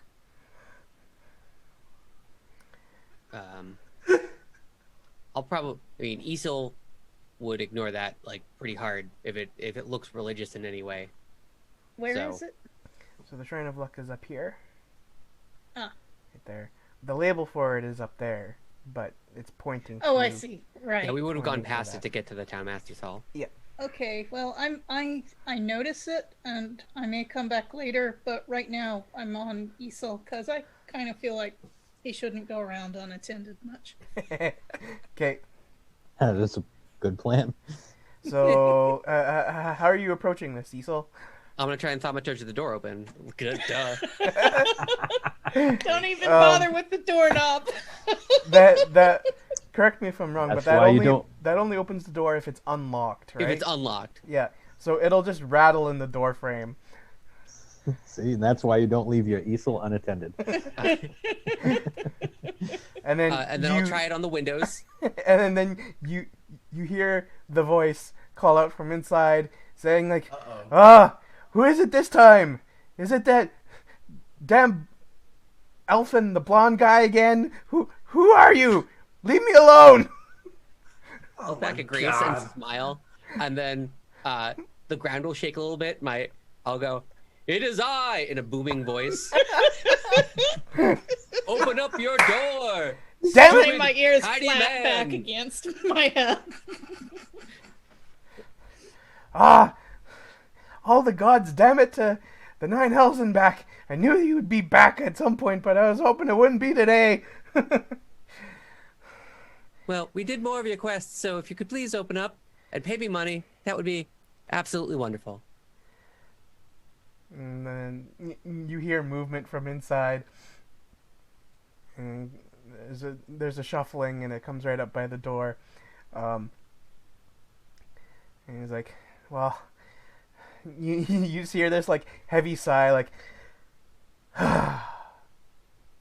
and then you think you maybe hear him say something under his breath. Make a perception check. Shall I make a perception check too? Sure. Starting now, I am actually getting a sort of Lee Pace's character on the Hobbit mixture now with Azera Prate from Good Omens. So Just it looks because like- of the hair and everything. It's perfect. It looks like I may hear something, but yeah, not Esel. yeah. So Isel, you don't quite catch it, but Grace, you do hear the voice say, just open the door. The dragon's not around. Just open the door. Just open the door, because otherwise he'll break it down. And then the door cracks open. He's like, he like peers out, looks around. All right, come on in quickly. I thaumaturgy the door open. And it like flies out, like gets like the doorknob gets like ripped out of his hand, and the door flies open. He's like, ah! I thought you said you were going to keep your door unlocked, or at least open, or at least step outside of it. Well, Can't spend all day inside. The dragon's has been seen with increasing frequency. Yeah, I know. We saw it twice. Come on. Well, I don't want to get eaten by that damn dragon. It isn't Fair around enough. right now. And also, you're living in a very large town. I'm not sure if you realize it would eat a lot of people before it ate you. Well, one can never be too safe. Anyway, what is it this time? Whoa, what quest have you come to claim? I hand out, because did we go back with the mining stuff yet? The stuff from the mine? From the What Mountain's was it Toe called? gold mine? Yes. I I don't think we we- collected the Mountain's Toe or the Butterskull. Yes, you did. Oh, we did? Oh, we did? Not Butterskull, but Mountain's Toe, yes, because you went through Phandalin to get to, Adabra Gwyn's. yeah, Adabra Gwyn. Thank right. you. Yeah. That's right. Okay, yeah, I'll just hand over the Butterskull quest. We were in the area, so here, money, please. Well, wait. So, is Big Al dead? Is that what you're telling me? Oh No. we saved Big Al. Yeah, why He's would you here think he now. died? Oh, so then where is Big Al? He I went don't- to the inn. He's Yeah. at the inn. Yeah? Yes. Why not? Well, so then why isn't he here? If you can bring him here, then I will pay you. He was tired after his long journey and hugging a cow all night. I mean, why wouldn't he go to the inn? Hmm. If you've Are you been saying that I need to inside bring... for so long, Town Master, perhaps it would do you good to step over to the inn yourself and share some ale with the people of your town who so seldom get a chance to see you.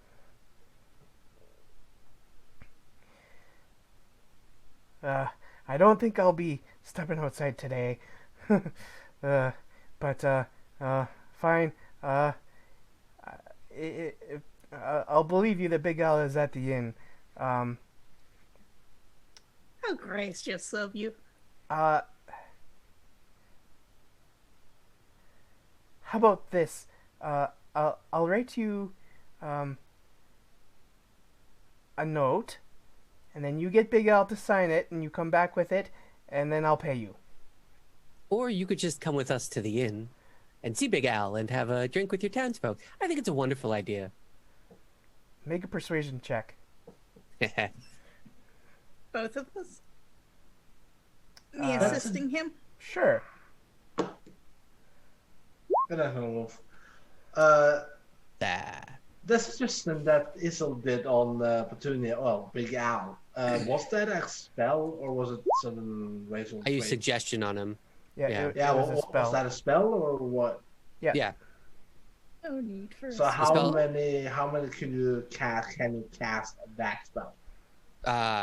Well, 2 per short rest. Okay, so you have actually now 1 left then. Well, no, we had a long rest in between there, so... Yeah, that means. Oh, okay. Because I just do suggestion, but I don't. That's don't believe it's necessary. Well, yeah, I'm not going to use it unless I super have to, or I think it's going to be hilarious. It's the townspeak we're talking about here. So Harbin then gets very flustered, and he says, "You know what?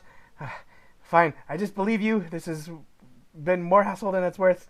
And he goes back into like his room, and you hear the jingling of coins, and then like he throws 4 bags out, landing at your feet. He's like, "There, the 100 coins. Now get out of my hair." Sure. Just one more thing. Can I borrow a quill?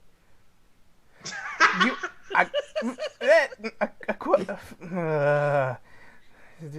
and then like, Coin, jingle all the coins.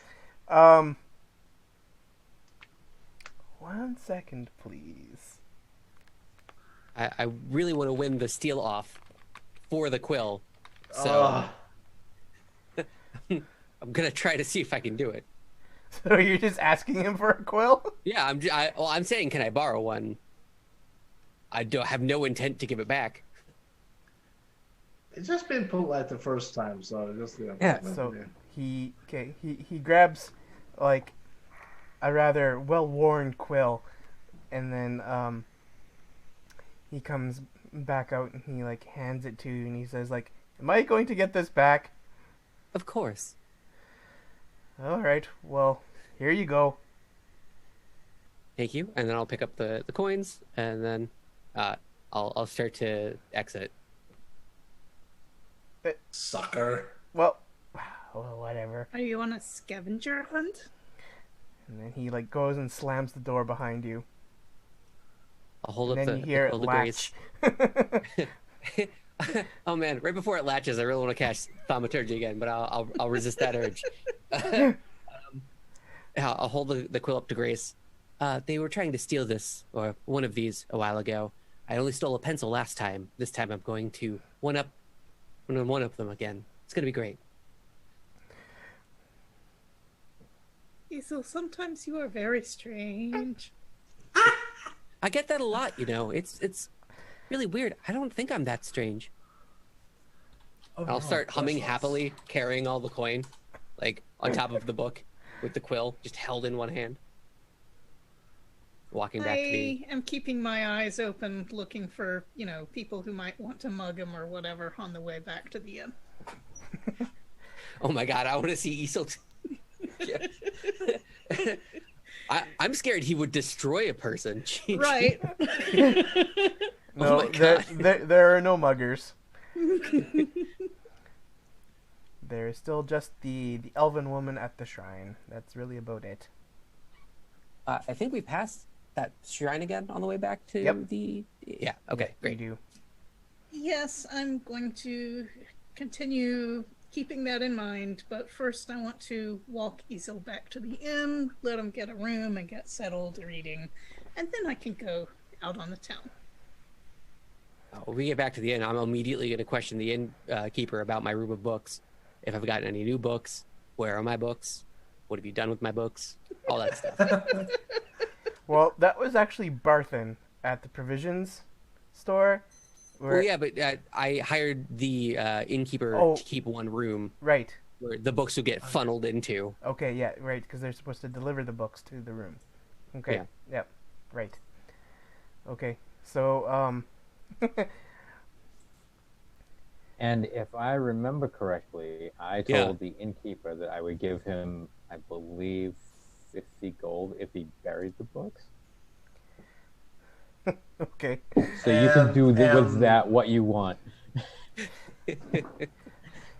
Well, Roderick, aka that person before, told him about to protect the guard with his life. So he's also triply insured right now, actually. So I'm curious to see what greed wins out on this. The greed for life or the greed for money. Right. All right. So Nothing's better than when the DM goes, all right. so you enter the inn, and Toblin is of course working at the counter, and his eyes light up, and he says, welcome back, master. How have you been doing? Had any grand adventures? Where's my book room? Your room is being kept for you. Any new books? No, sir, no new books. I'm gonna squint my eyes and just. Are you sure? All No right. new books? Make an insight check. Uh-oh, the Paddington stare. God, insight. Why has it got to be wisdom checks?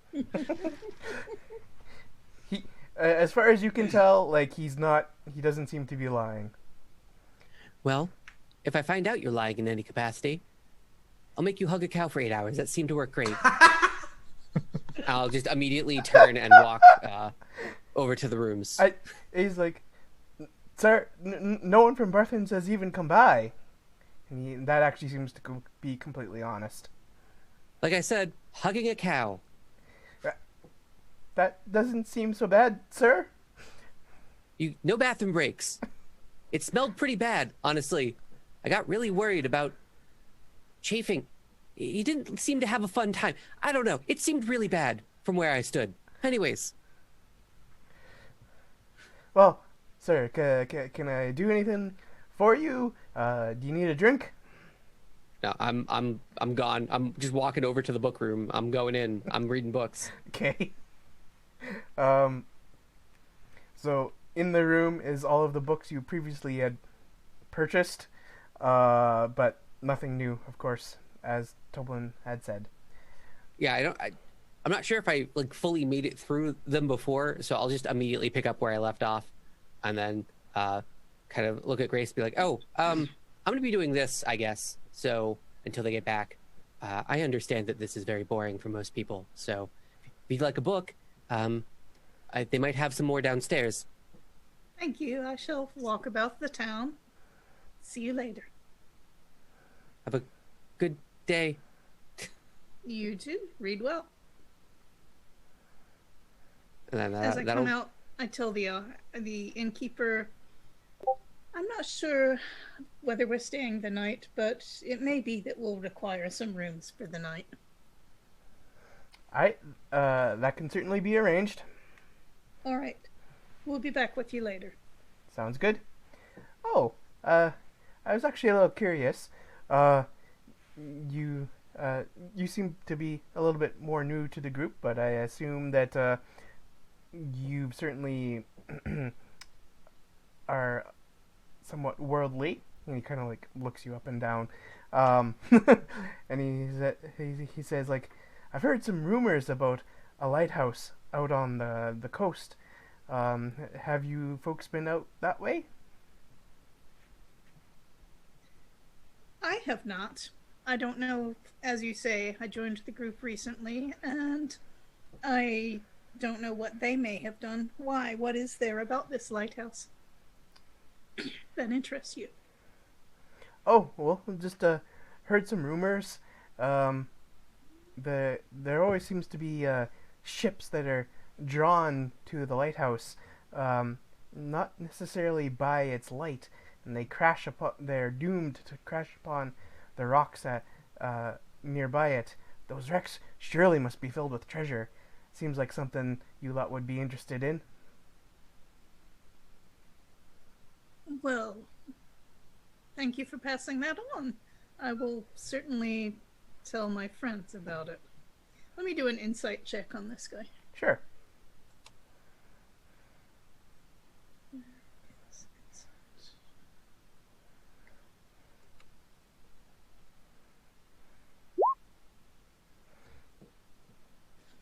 Yeah, he just seems Does to he be. seem like he knows what he's talking about? Yeah, he seems to be honestly volunteering information that he thinks is interesting. Okay.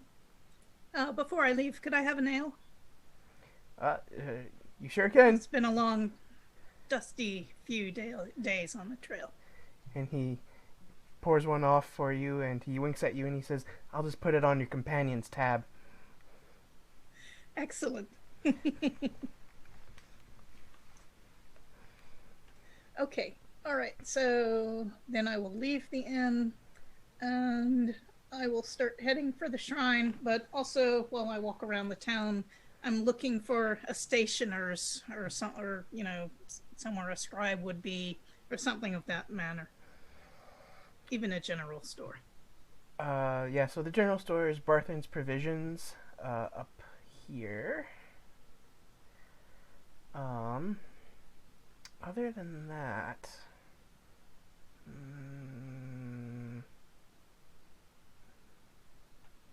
Just a curious question, Trish. How long did Grace spend in town the day our party encountered her? Had she been in town for a day or a few hours or? A few hours actually. She had just Ah, set up to sing and draw a crowd, and then she was going to be working the crowd for news, but other events intervened, and so she's actually not all that familiar with this town at all. I feel the Catwoman's going to be engaged soon. Prowling and scoping at the targets. Anyway, so going from the inn, do I go by the provisioners first or the shrine? you would pass by the shrine before getting to the Provisioners. All right, I'll stop by the shrine, and is there a priestess or someone attending it? Yes, there is. There is the elven woman clad in robes, who seems to be tending to the shrine. Does she look busy or just kind of waiting for people to come by? Well, she's doing like some dusting and stuff, but she's like she flashes you a smile as you approach. I smile back and say, "Greetings, princess." Oh, Priestess. oh, okay, priestess. Priestess. Ah, greetings. Are you a follower of Timora? Not particularly, but I have been lucky, and I believe it is well to keep in good graces, so to speak, of those who provide luck. Ah, And so I would wish well, to make an offering. all are welcome to make an offering and pray at the shrine.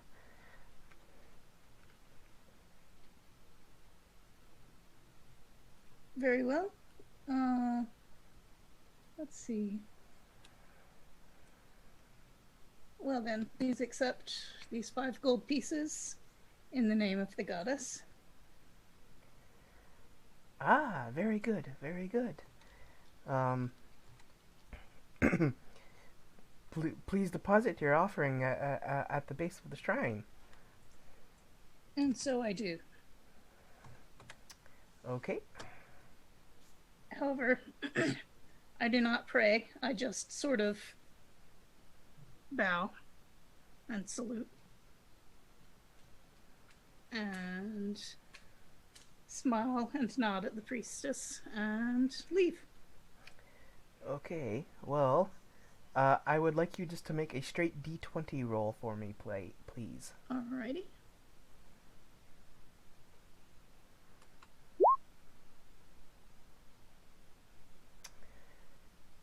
Okay. A 9.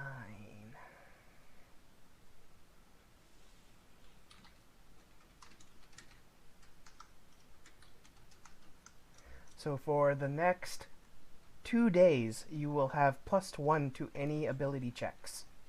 Awesome. Okay. Right. And I leave. I stroll over to the provisions and I look for quills. Okay. I assume they have Yes, some. they do. Barthen's Provisions.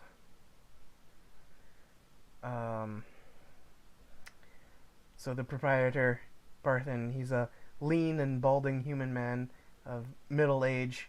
He's working the main counter when you come in. He looks up at you and he says, "Ah, welcome. How can I help you?" I am simply here to purchase a pen, a quill. Oh, yes, certainly I can provide that to you. Um, do you have... I don't think I've seen you before, so you don't have a previous account with us? No, and I don't know quite how often we'll be coming through this town, so I believe today I'd prefer simply to pay in cash. Oh, all right, certainly. Uh, I have a few different selections of quill here, various different kinds of feather from different kinds of birds. Is there any particular kind you're looking for? Not particularly, just a replacement for one that had become poor quality. So whatever you have that is reasonably good quality. He kind of like Nothing fancy. he kind of like thumbs through this selection of quills, and he selects one out, and he's like, "Ah, how about this nice falcon feather quill? 5 copper?" Fine, fine. Do you have an errand boy? Yes. And he snaps his fingers, and one of the two young boys that have been kind of like working in the back comes running up. He's like, he just kind of like nods, and he like looks to see what he's being ordered to do. He, Kindly deliver this to the town master if you can get him to open his door. Yes, ma'am. Yes, ma'am. and then the boy just lets out a laugh, and he says like, yes, sure, I can certainly deliver this to Harbin. Wait, like actually deliver to him, or did you want it more stealthily delivered? I want him to know that he's getting it. Oh, okay. Well, there have been others who have asked it to be more clandestine. Just thought I should ask. Thank you for your service. And then he How runs, about that already, runs buddy, off huh? to deliver the quill. I'm sorry, what? And then he runs off to deliver the quill. Fine. I look around, I glance around the shop briefly to see if there's anything else of interest. Is what kind of things would interest you? Anything unusual? No, It's there's just- really nothing unusual. It's pretty Right. pretty I'll generic. go out, I'll thank the shopkeeper, leave, and stroll about the town. Okay. And you can And move on to one of the others. Yep. At the smithy or whatever. Malik and Roderick at the Lion Shield Custer, I believe. Indeed.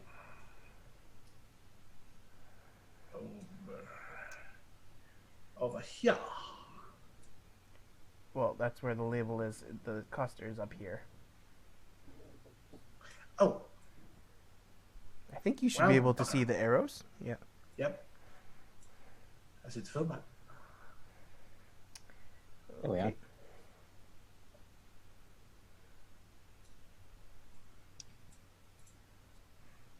And I'm going to walk in and I'm going to take out the scale armor that we got.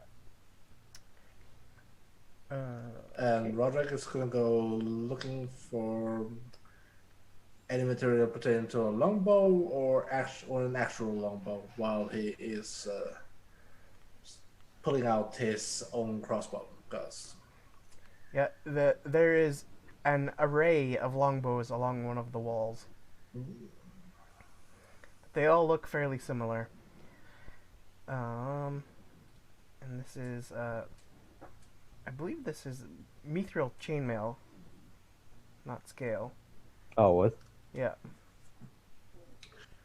yeah, we slew Frodo Baggins and just stole his mithril chain insert. Or was it? Sorry. Is that you have it as medium scale? armor? Sorry? Is that medium armor? I think that's heavy, but the mithril causes it to not have the heavy effect. Yeah, that is correct. I reckon the mithril will be medium, actually. Well, But it is actually very strong armor. Yeah, because I can do light and medium. No, mithril In- chainmail in- is heavy armor, Yeah, it's classified as one of the heavy ones, but but it's basically any of the disadvantages that come with heavy armor are negated by it being mithril. Ah, okay. All right. And so then the Oh, young-ish woman running the store sees you two come in, and she says, "Greetings, fellows. How can I help you today?" oh, I got some armor for you to look at. All right, sure, I can No. do that. I'll take it out. I'll put it on the counter. Oh, Archer keeps looking fine, through, mithril. bows. This is valuable stuff. Well, it should be. We had quite a time getting our hands on it. All right, and she kind of like looks at you, and I suppose this is perhaps maybe something that you don't want to use. Are you looking to sell it? Oh, I was looking to sell it. Yeah.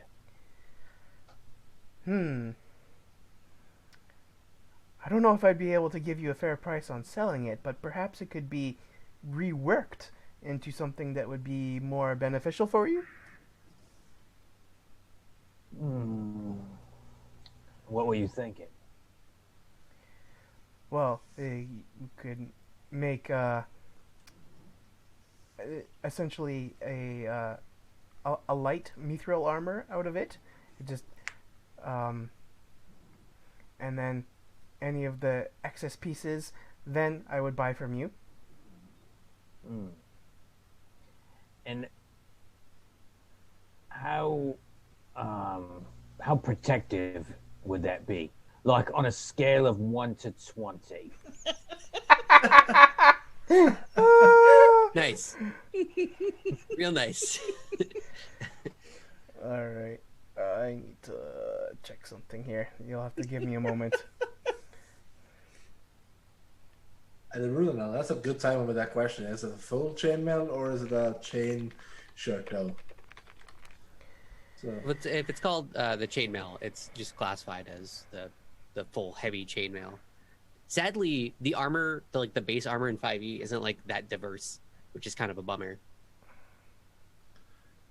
just a time with the question.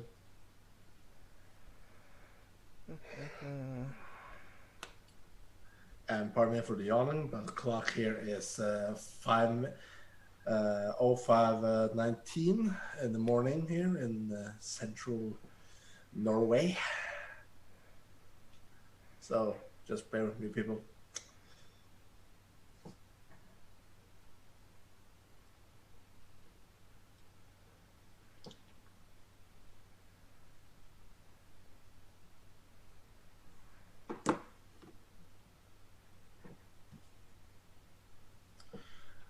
While Roderick is looking through looking through the longbows and stuff, is there?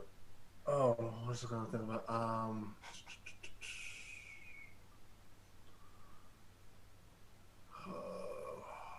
I had it on my brain, but just went kaboom.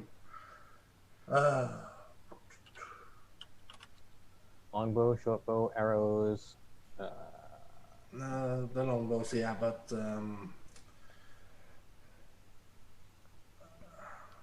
So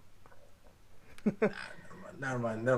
You also don't forget, Echo. You also have a scimitar that I gave you.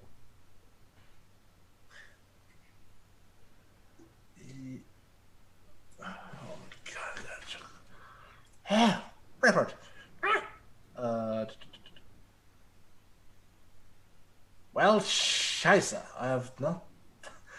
Okay. so to answer your question, Yes. 14.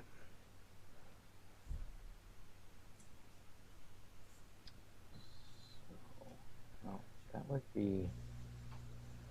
That would be lower than my current AC. Well, it's 14 plus dex. Oh, so that would be much better than my current AC. Yeah. Starting to be real AC. Yeah. But it is heavy, so you kind of... Well... No, this is being No, she's- reworked, so It's it's metal. Oh. All right. Yeah, she's going to rework it into light. Yeah. Yeah. And I don't remember being given a scimitar, so... I gave you a scimitar. You might not have wrote it down, but No, I haven't, actually, so... the orc boss at the Butterskull Ranch, he had 2 scimitars on Oh, him. I that's kept right. one and I gave you the Right, I other. remember that now. yeah, Oh the jagged or serrated scimitars. Yep.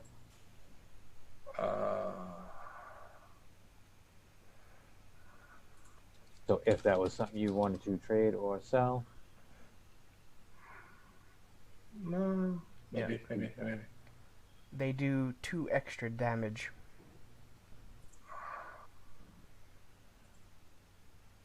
No bonus to hit, just to damage. I have no idea about this, so...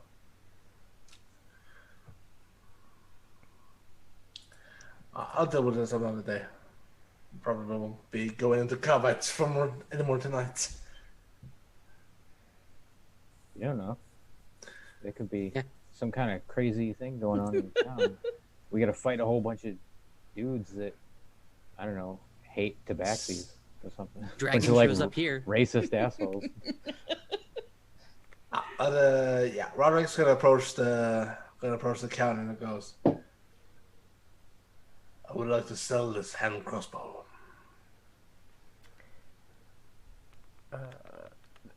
Yep, sure. That can be done.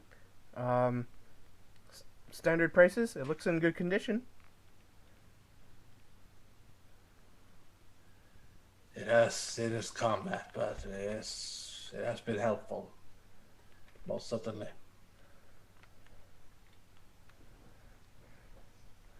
So standard price for hand crossbow is 75 gold. Is that? Yeah. And here. And he just takes out a quiver full of bolts as well. And just as well. Okay, I can chip in an extra 1 gold for the bolts, I suppose. Very well. And so he And then they make the exchange. just, yeah, as soon as he takes the gold, he turns around towards the longbows and goes and takes a very close look at each of them, every one of them. Like I said, they all look fairly similar. Some of them look like they maybe use slightly different wood, but the basic appearance, or well, like size, shape, is all the same. Malik, come here. You want help looking for a bow, right? Yeah. Oh, let me get this this armor straightened out first, and then I'll come take a look for you. Now, you said you could rework this to be light armor, right? Yes, that I did say that. And how much would that cost? Well,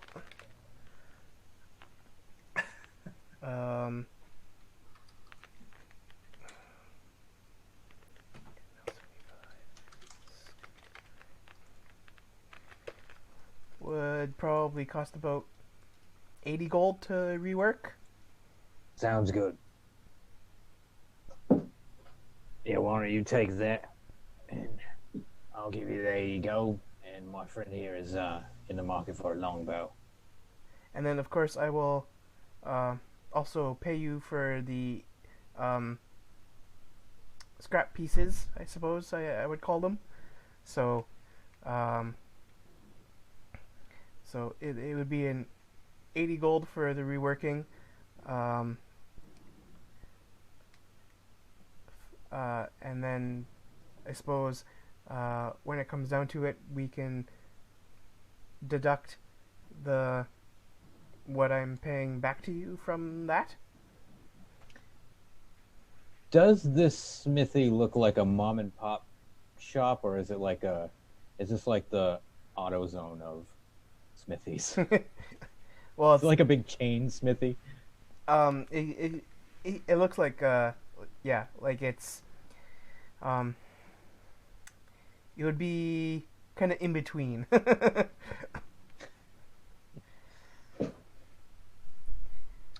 I'll tell you what. I'll give you the 80 gold. You do an extra good job on switching it over to the light armor, and you can keep whatever pieces you come off it. Ah, very good. All right, it'll probably take a couple days for it to be done. Well,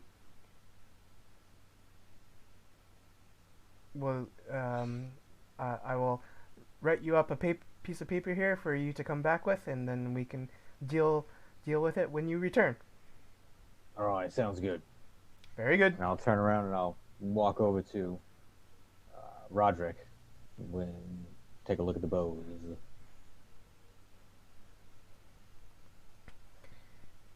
Okay.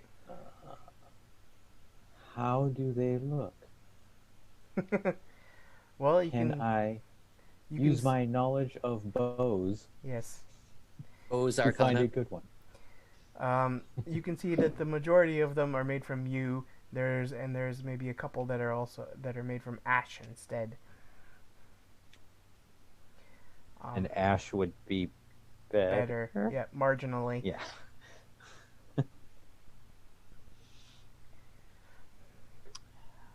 All right, Roderick, I think you probably want one of these, and I'll point at the ash bows. Okay.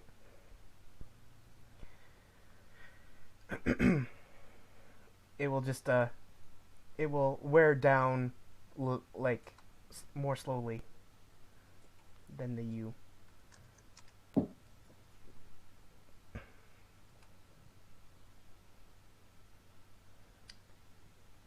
So, Roderick? Oh, you're muted.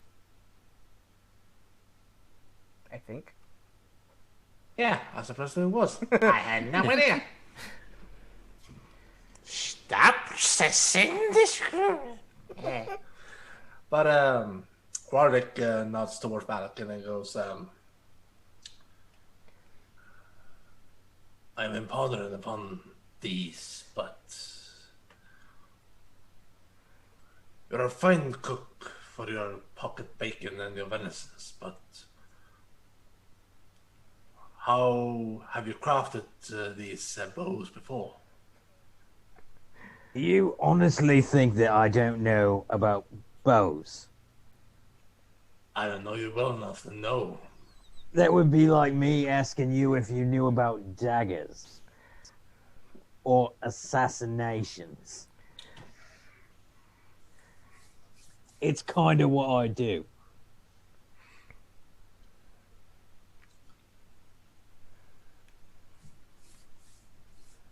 Well, I would.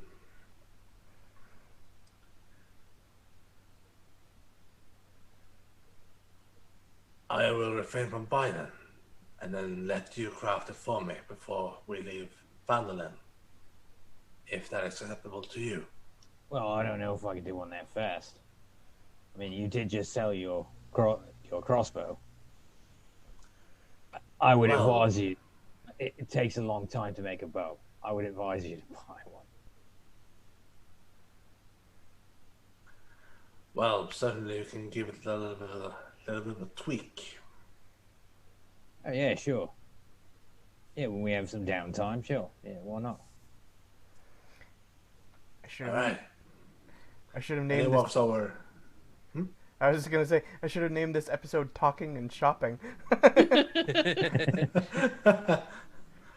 Or what was the term again? There was a term, American term, shop talk or something. I don't know. Oh, yeah, not relevant. exactly. Or that mall rats, but this isn't exactly a mall. But yeah, could have just said town rats. I have no idea. But yeah,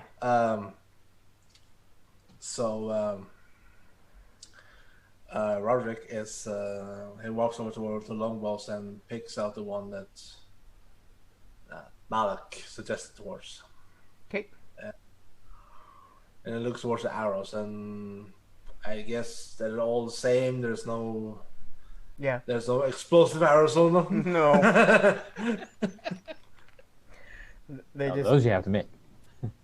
all just kind of standard arrows come. They come in bundles of 20.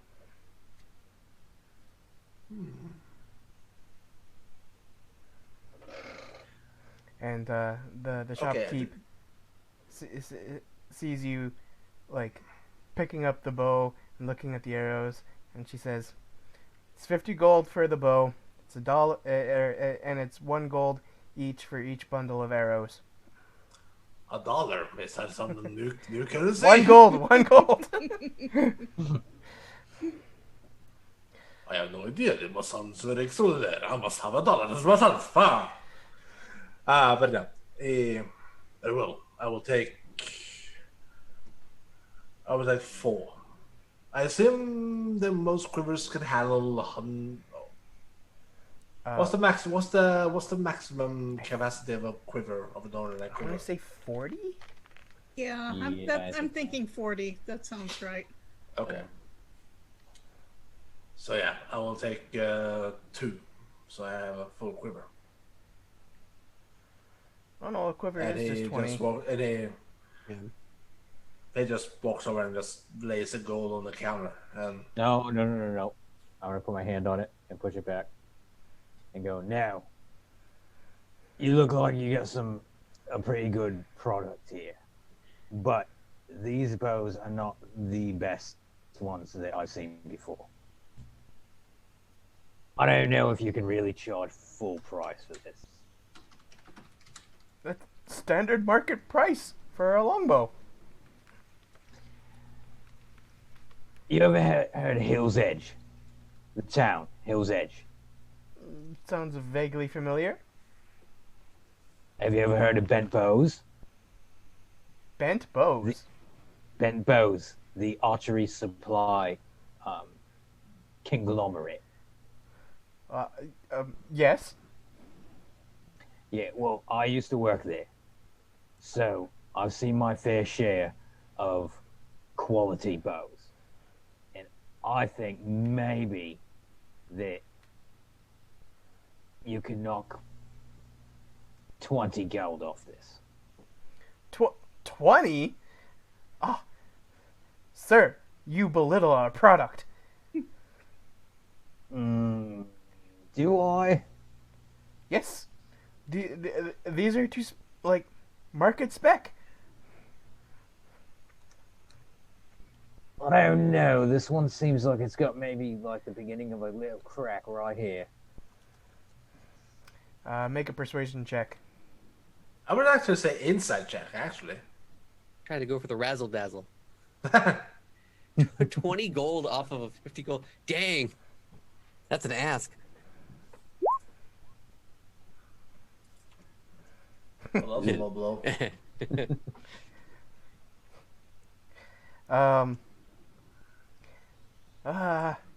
Well, perhaps you're a little bit right that maybe perhaps this is not completely up to standard specifications, but I don't know about 20 gold off.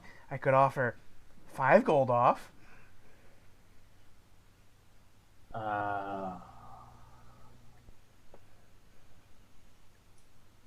Well,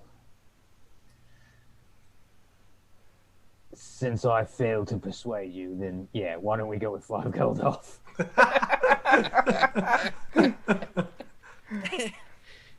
I was gonna try for 10, but I don't want to push my luck.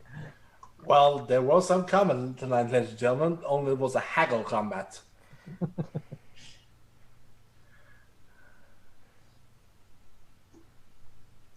So there you go. Echo, you got 5 gold off your bow. So yeah, if you're buying And I really prefer my silver. Oh. that bow and 4 quivers of arrows, was it? Well, just Two enough to have. packs of 20. Yeah. Or well, yeah, packs of 20. So 49 gold. Okay, so you make the purchase. Pleasure doing business with you folks. Come back anytime, or unless you still have And as business he here. walks towards the door, he just turns over and just goes. And he exits and proceeds towards the tavern. Okay, Yeah, I'll be back in 2 days for my armor. we will see you then. All right. And I will leave. And Okay. I will head out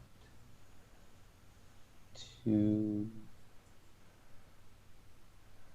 Yeah, back to... Actually, if we're going to walk by here, is the elf still tending the shrine? She I'm is. doing that too. Yeah. I'll walk over to her. Good day. Greetings. And she says, hello back to you in Elvish. Oh. That's not something I hear too often.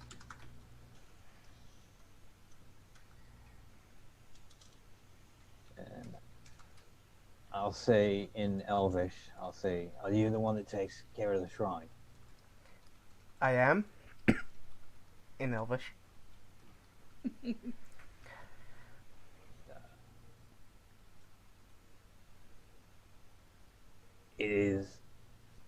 is quite a work of art. Thank you. And then she switches into common, and she says, what brings you folk to Phandalin? Well, we are hoping to maybe avenge a friend of ours and put a stop to the Scourge of the Dragon. Ah, well then, surely you would seek a blessing from the goddess Timora.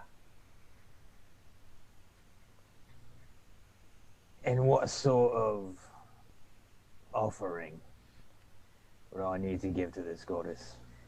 Well, coins is the usual offering.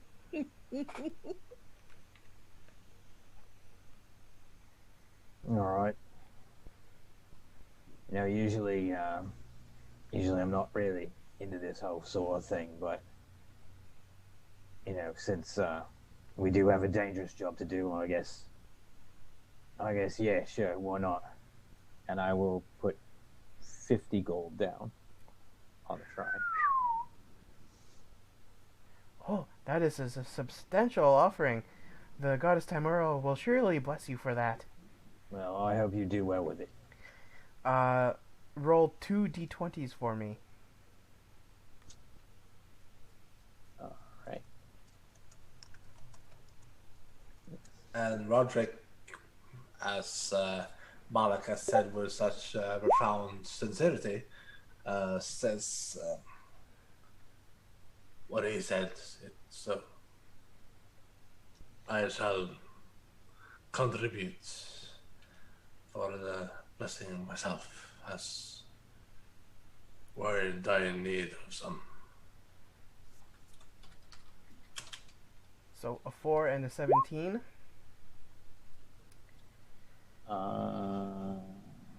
Yeah, 4 and a 17.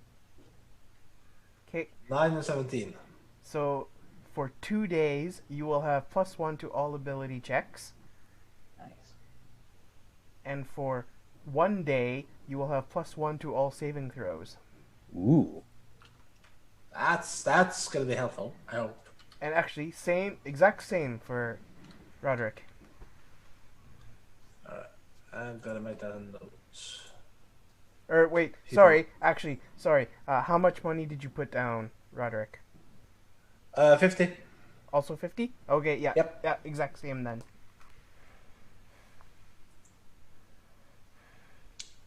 So that was a +1 of all saving throws and stats. Yeah, so 2 days for ability checks Ability checks. and 1 day for saving throws. 2 days for ability checks, and the last was again. One +1 to saving throws for 1 day.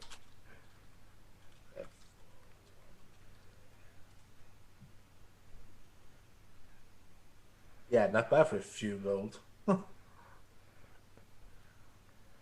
few. 50's a lot. Yeah, but we have just sold rather a big well. It has run gold upon us.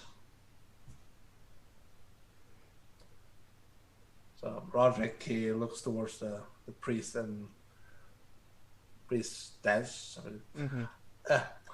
and he let's go bows him. And without further ado, he walks to the tavern and orders himself a good, nice wine. No wine here, sir. Sorry, just the ale. Oh, that's right. You're a low crew tavern. Goodness. No, he doesn't hold a grudge. But he'll take some water, actually, if there is any. Yes, I can do water. And he kind of rolls his eyes. I should have easel. Should have had the easel here. Hear my little mockery. I'm off in the corner reading books. There's a whole table of just me and books. Of course there is.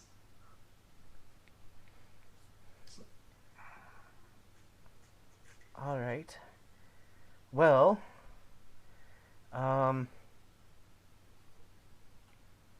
normally I would consider maybe going for about another half hour, but my stomach is grumbling something fierce.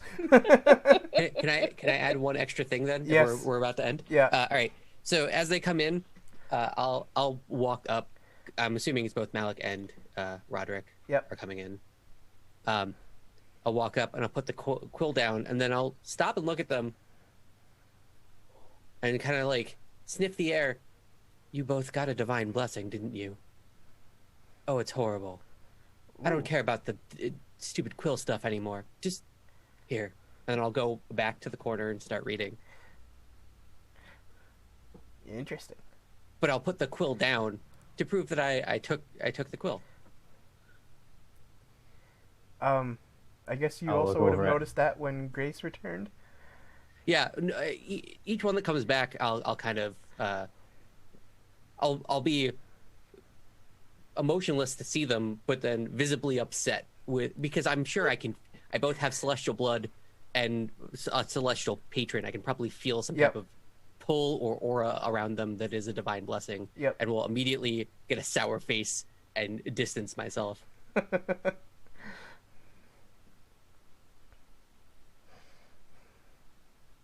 And that'll be the last bit of fun flavor I throw in for Esel. Okay. Well, I think we should all sit down and discuss what we should do next. Maybe tomorrow when you guys smell less bad.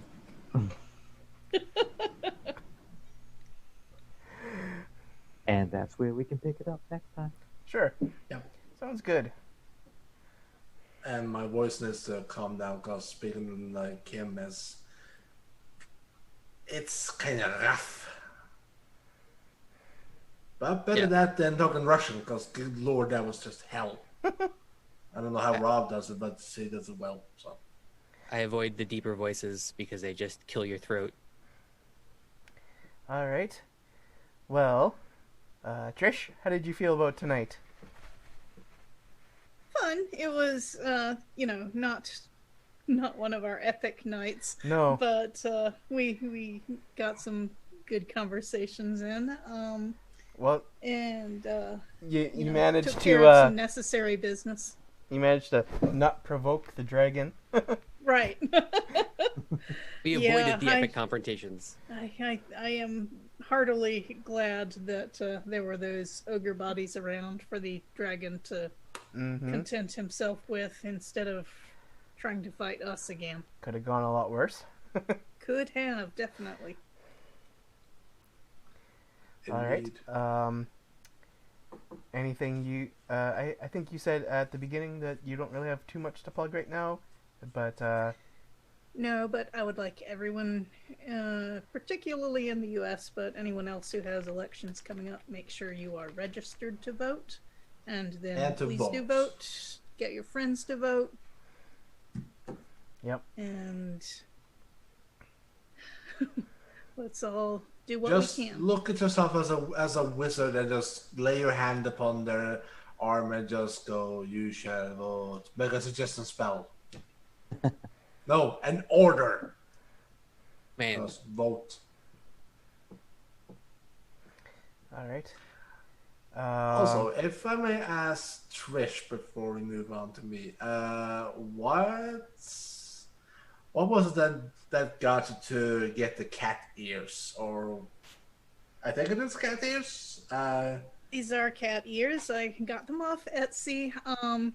I have actually had them for a little while, a few weeks, but today has been the first day that it's been cool enough to actually let my hair down. So Let your hair down and perk up your ears. I didn't think they would look right with the ponytail, so now I have them, and just a little bit of fun.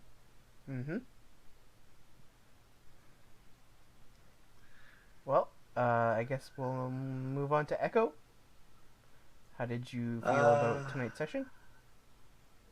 Well, it was a common change for once, and given the ending last time, after touching the top slab of the altar and receiving the vision, it took a toll considering all the psychological trauma of, everybody knows what. And it has been 6 months now, actually. Been thinking about it a bit myself. But yeah, it's been a fun session. It has been. And I don't know, the highlight of the session, it has to be when Isol made Begal hug Petunia for 8 hours. Although I feel kind of sorry because it didn't get the Petunia to touch the tops. That was sort of the bad point of the session tonight. Actually, I'm gonna have to say it was almost as good as getting Petunia to touch it. Yeah, but it would be better to have Petunia had touched it because I could just see now Petunia worshiping her deity that is the Saint Nox, because we have Nox _Moo in the channel, who is an awesome person, and no, not person, it is the awesome cow, because that is the cow, the best cow of the Twitch. And he's a regular over on another channel that I'm frequently at. So, but yeah. Well, I can tell you what Petunia would have seen. Fields of grass. Well, yeah, if you want to, all she sees is multiple versions of her just eating grass in different fields. I love it. Well, that doesn't surprise me at all. That would have been a great half an hour of Malik trying to get that information out of Petunia. That's all I can say about that. We missed out on that. Actually, let me add something to that. She That would would've have been awesome. found the way to access the secret cow level and find out into the cow paradise. That would be a perfect. But yeah, I enjoy the session, and I won't lie, it has been like 14 sessions now, and there's still some things that elapses my mind, but I am on European time, so I will sort of blame it on that. But yeah, that the point that has been that I've done the D&D sessions now, and I forgot completely about the scimitar that Malik gave Roderick. So we all need to learn from Nocor_TV and start to keep physical notes, because otherwise it's just gonna leak out to the ear like beaver. So, Yeah. but yeah, beyond that, I'm looking forward to more sessions, and I hope if we could next month maybe have a session around the 28th, since it will be Look at only the calendar. like 3 days from Halloween, just because it would be fun.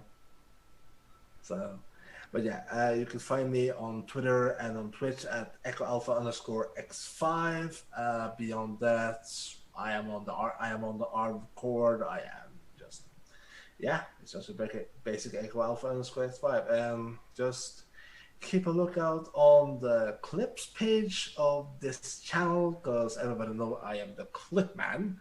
I run with my clip scissors, unlike Puzzle Dudes who just want to continue. And yeah, and to emphasis again, exclamation point vote now if you're registered to vote, and then vote, and people voting matters, because we are in the home stretch of soon the election in the US, so we can get the Trump and tyrant out of office. And do also the exclamation mark BLM, because constantly updates and everything. Mm-hmm. And I don't think there's any more to say. Only to pass the void upwards to the comedian Darkness, a Sirafed Thranduil himself, Bookworm, Hoodie. Yeah, I had a great time. I'm a pretty low energy today because I'm.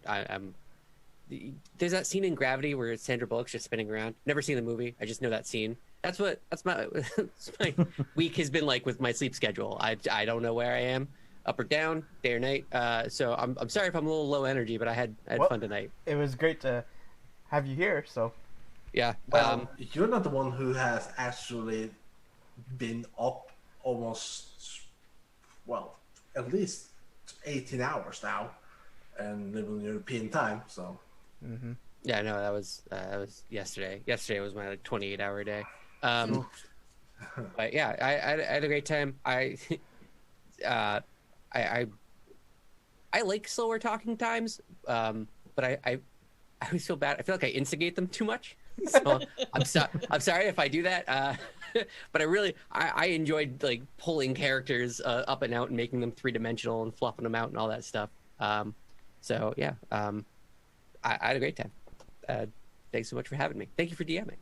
Yeah. By the way, are you going to be streaming tonight, or no, I have to go and immediately ice my forehead down for like 3 hours. Oh, I hate it. But yeah, that's all I have to say. Feel better, everybody. Yeah. Eat correctly. Don't do what I do and eat only pizza for a week. It doesn't. Your nutritional values go out of whack, and you really have to start narrowing them down. That's normally what gives me the migraines. So. Too late. Remember to hydrate. I'm eating frozen broccoli now, and chicken and rice. I just want pizza back. Well, pizza's kind of like Big ZD, which segues into Rockcod. Bacon. I'll send you some recipes, Hoodie. It's all good. Thank you. Rockcod, how did you feel about tonight? Oh, I liked it. I like just like Hoodie said, I like the kind of slower talking episodes. Yeah. You know, like I said, this is like the third time I've said it. I like half and half. I like the the RP heavy ones, and then, half that, and then half fighting. So, well, our episode before this was almost 100% fighting, and this one was like 100% talking. So I like it when it's like that. You know? And honestly, it was the best combat session yet. Well, It was The the previous- most successful combat session yet. It's a pretty good combat session when the dragon just flies away. Right, yeah, exactly. Yeah, well, the previous one I meant, not this one. It was a great. I thought you were RPG talking about session, this yes. No. well, Yeah, we fucking nailed that combat in this episode. That whole big owl encounter, I locked that down. Right? Exactly. And you had all the hackle down. Oh wait, no, you hadn't. Just 5 gold pieces of me. well, next time we should get to the new paths that were in the title but did not make an appearance. But quick question to you, Shadow. Yep. What about the other group that you that was? Sorry, the what? It was a group that was exiting the Townsmaster Hall Oh, once. yeah, that will come back into play later. Don't you worry. They were Oh. going either to the loggers camp or the or Axholm, Ah. which is the only two things we have left, except for maybe a lighthouse. If Grace yeah. decides to tell us about that, I don't know.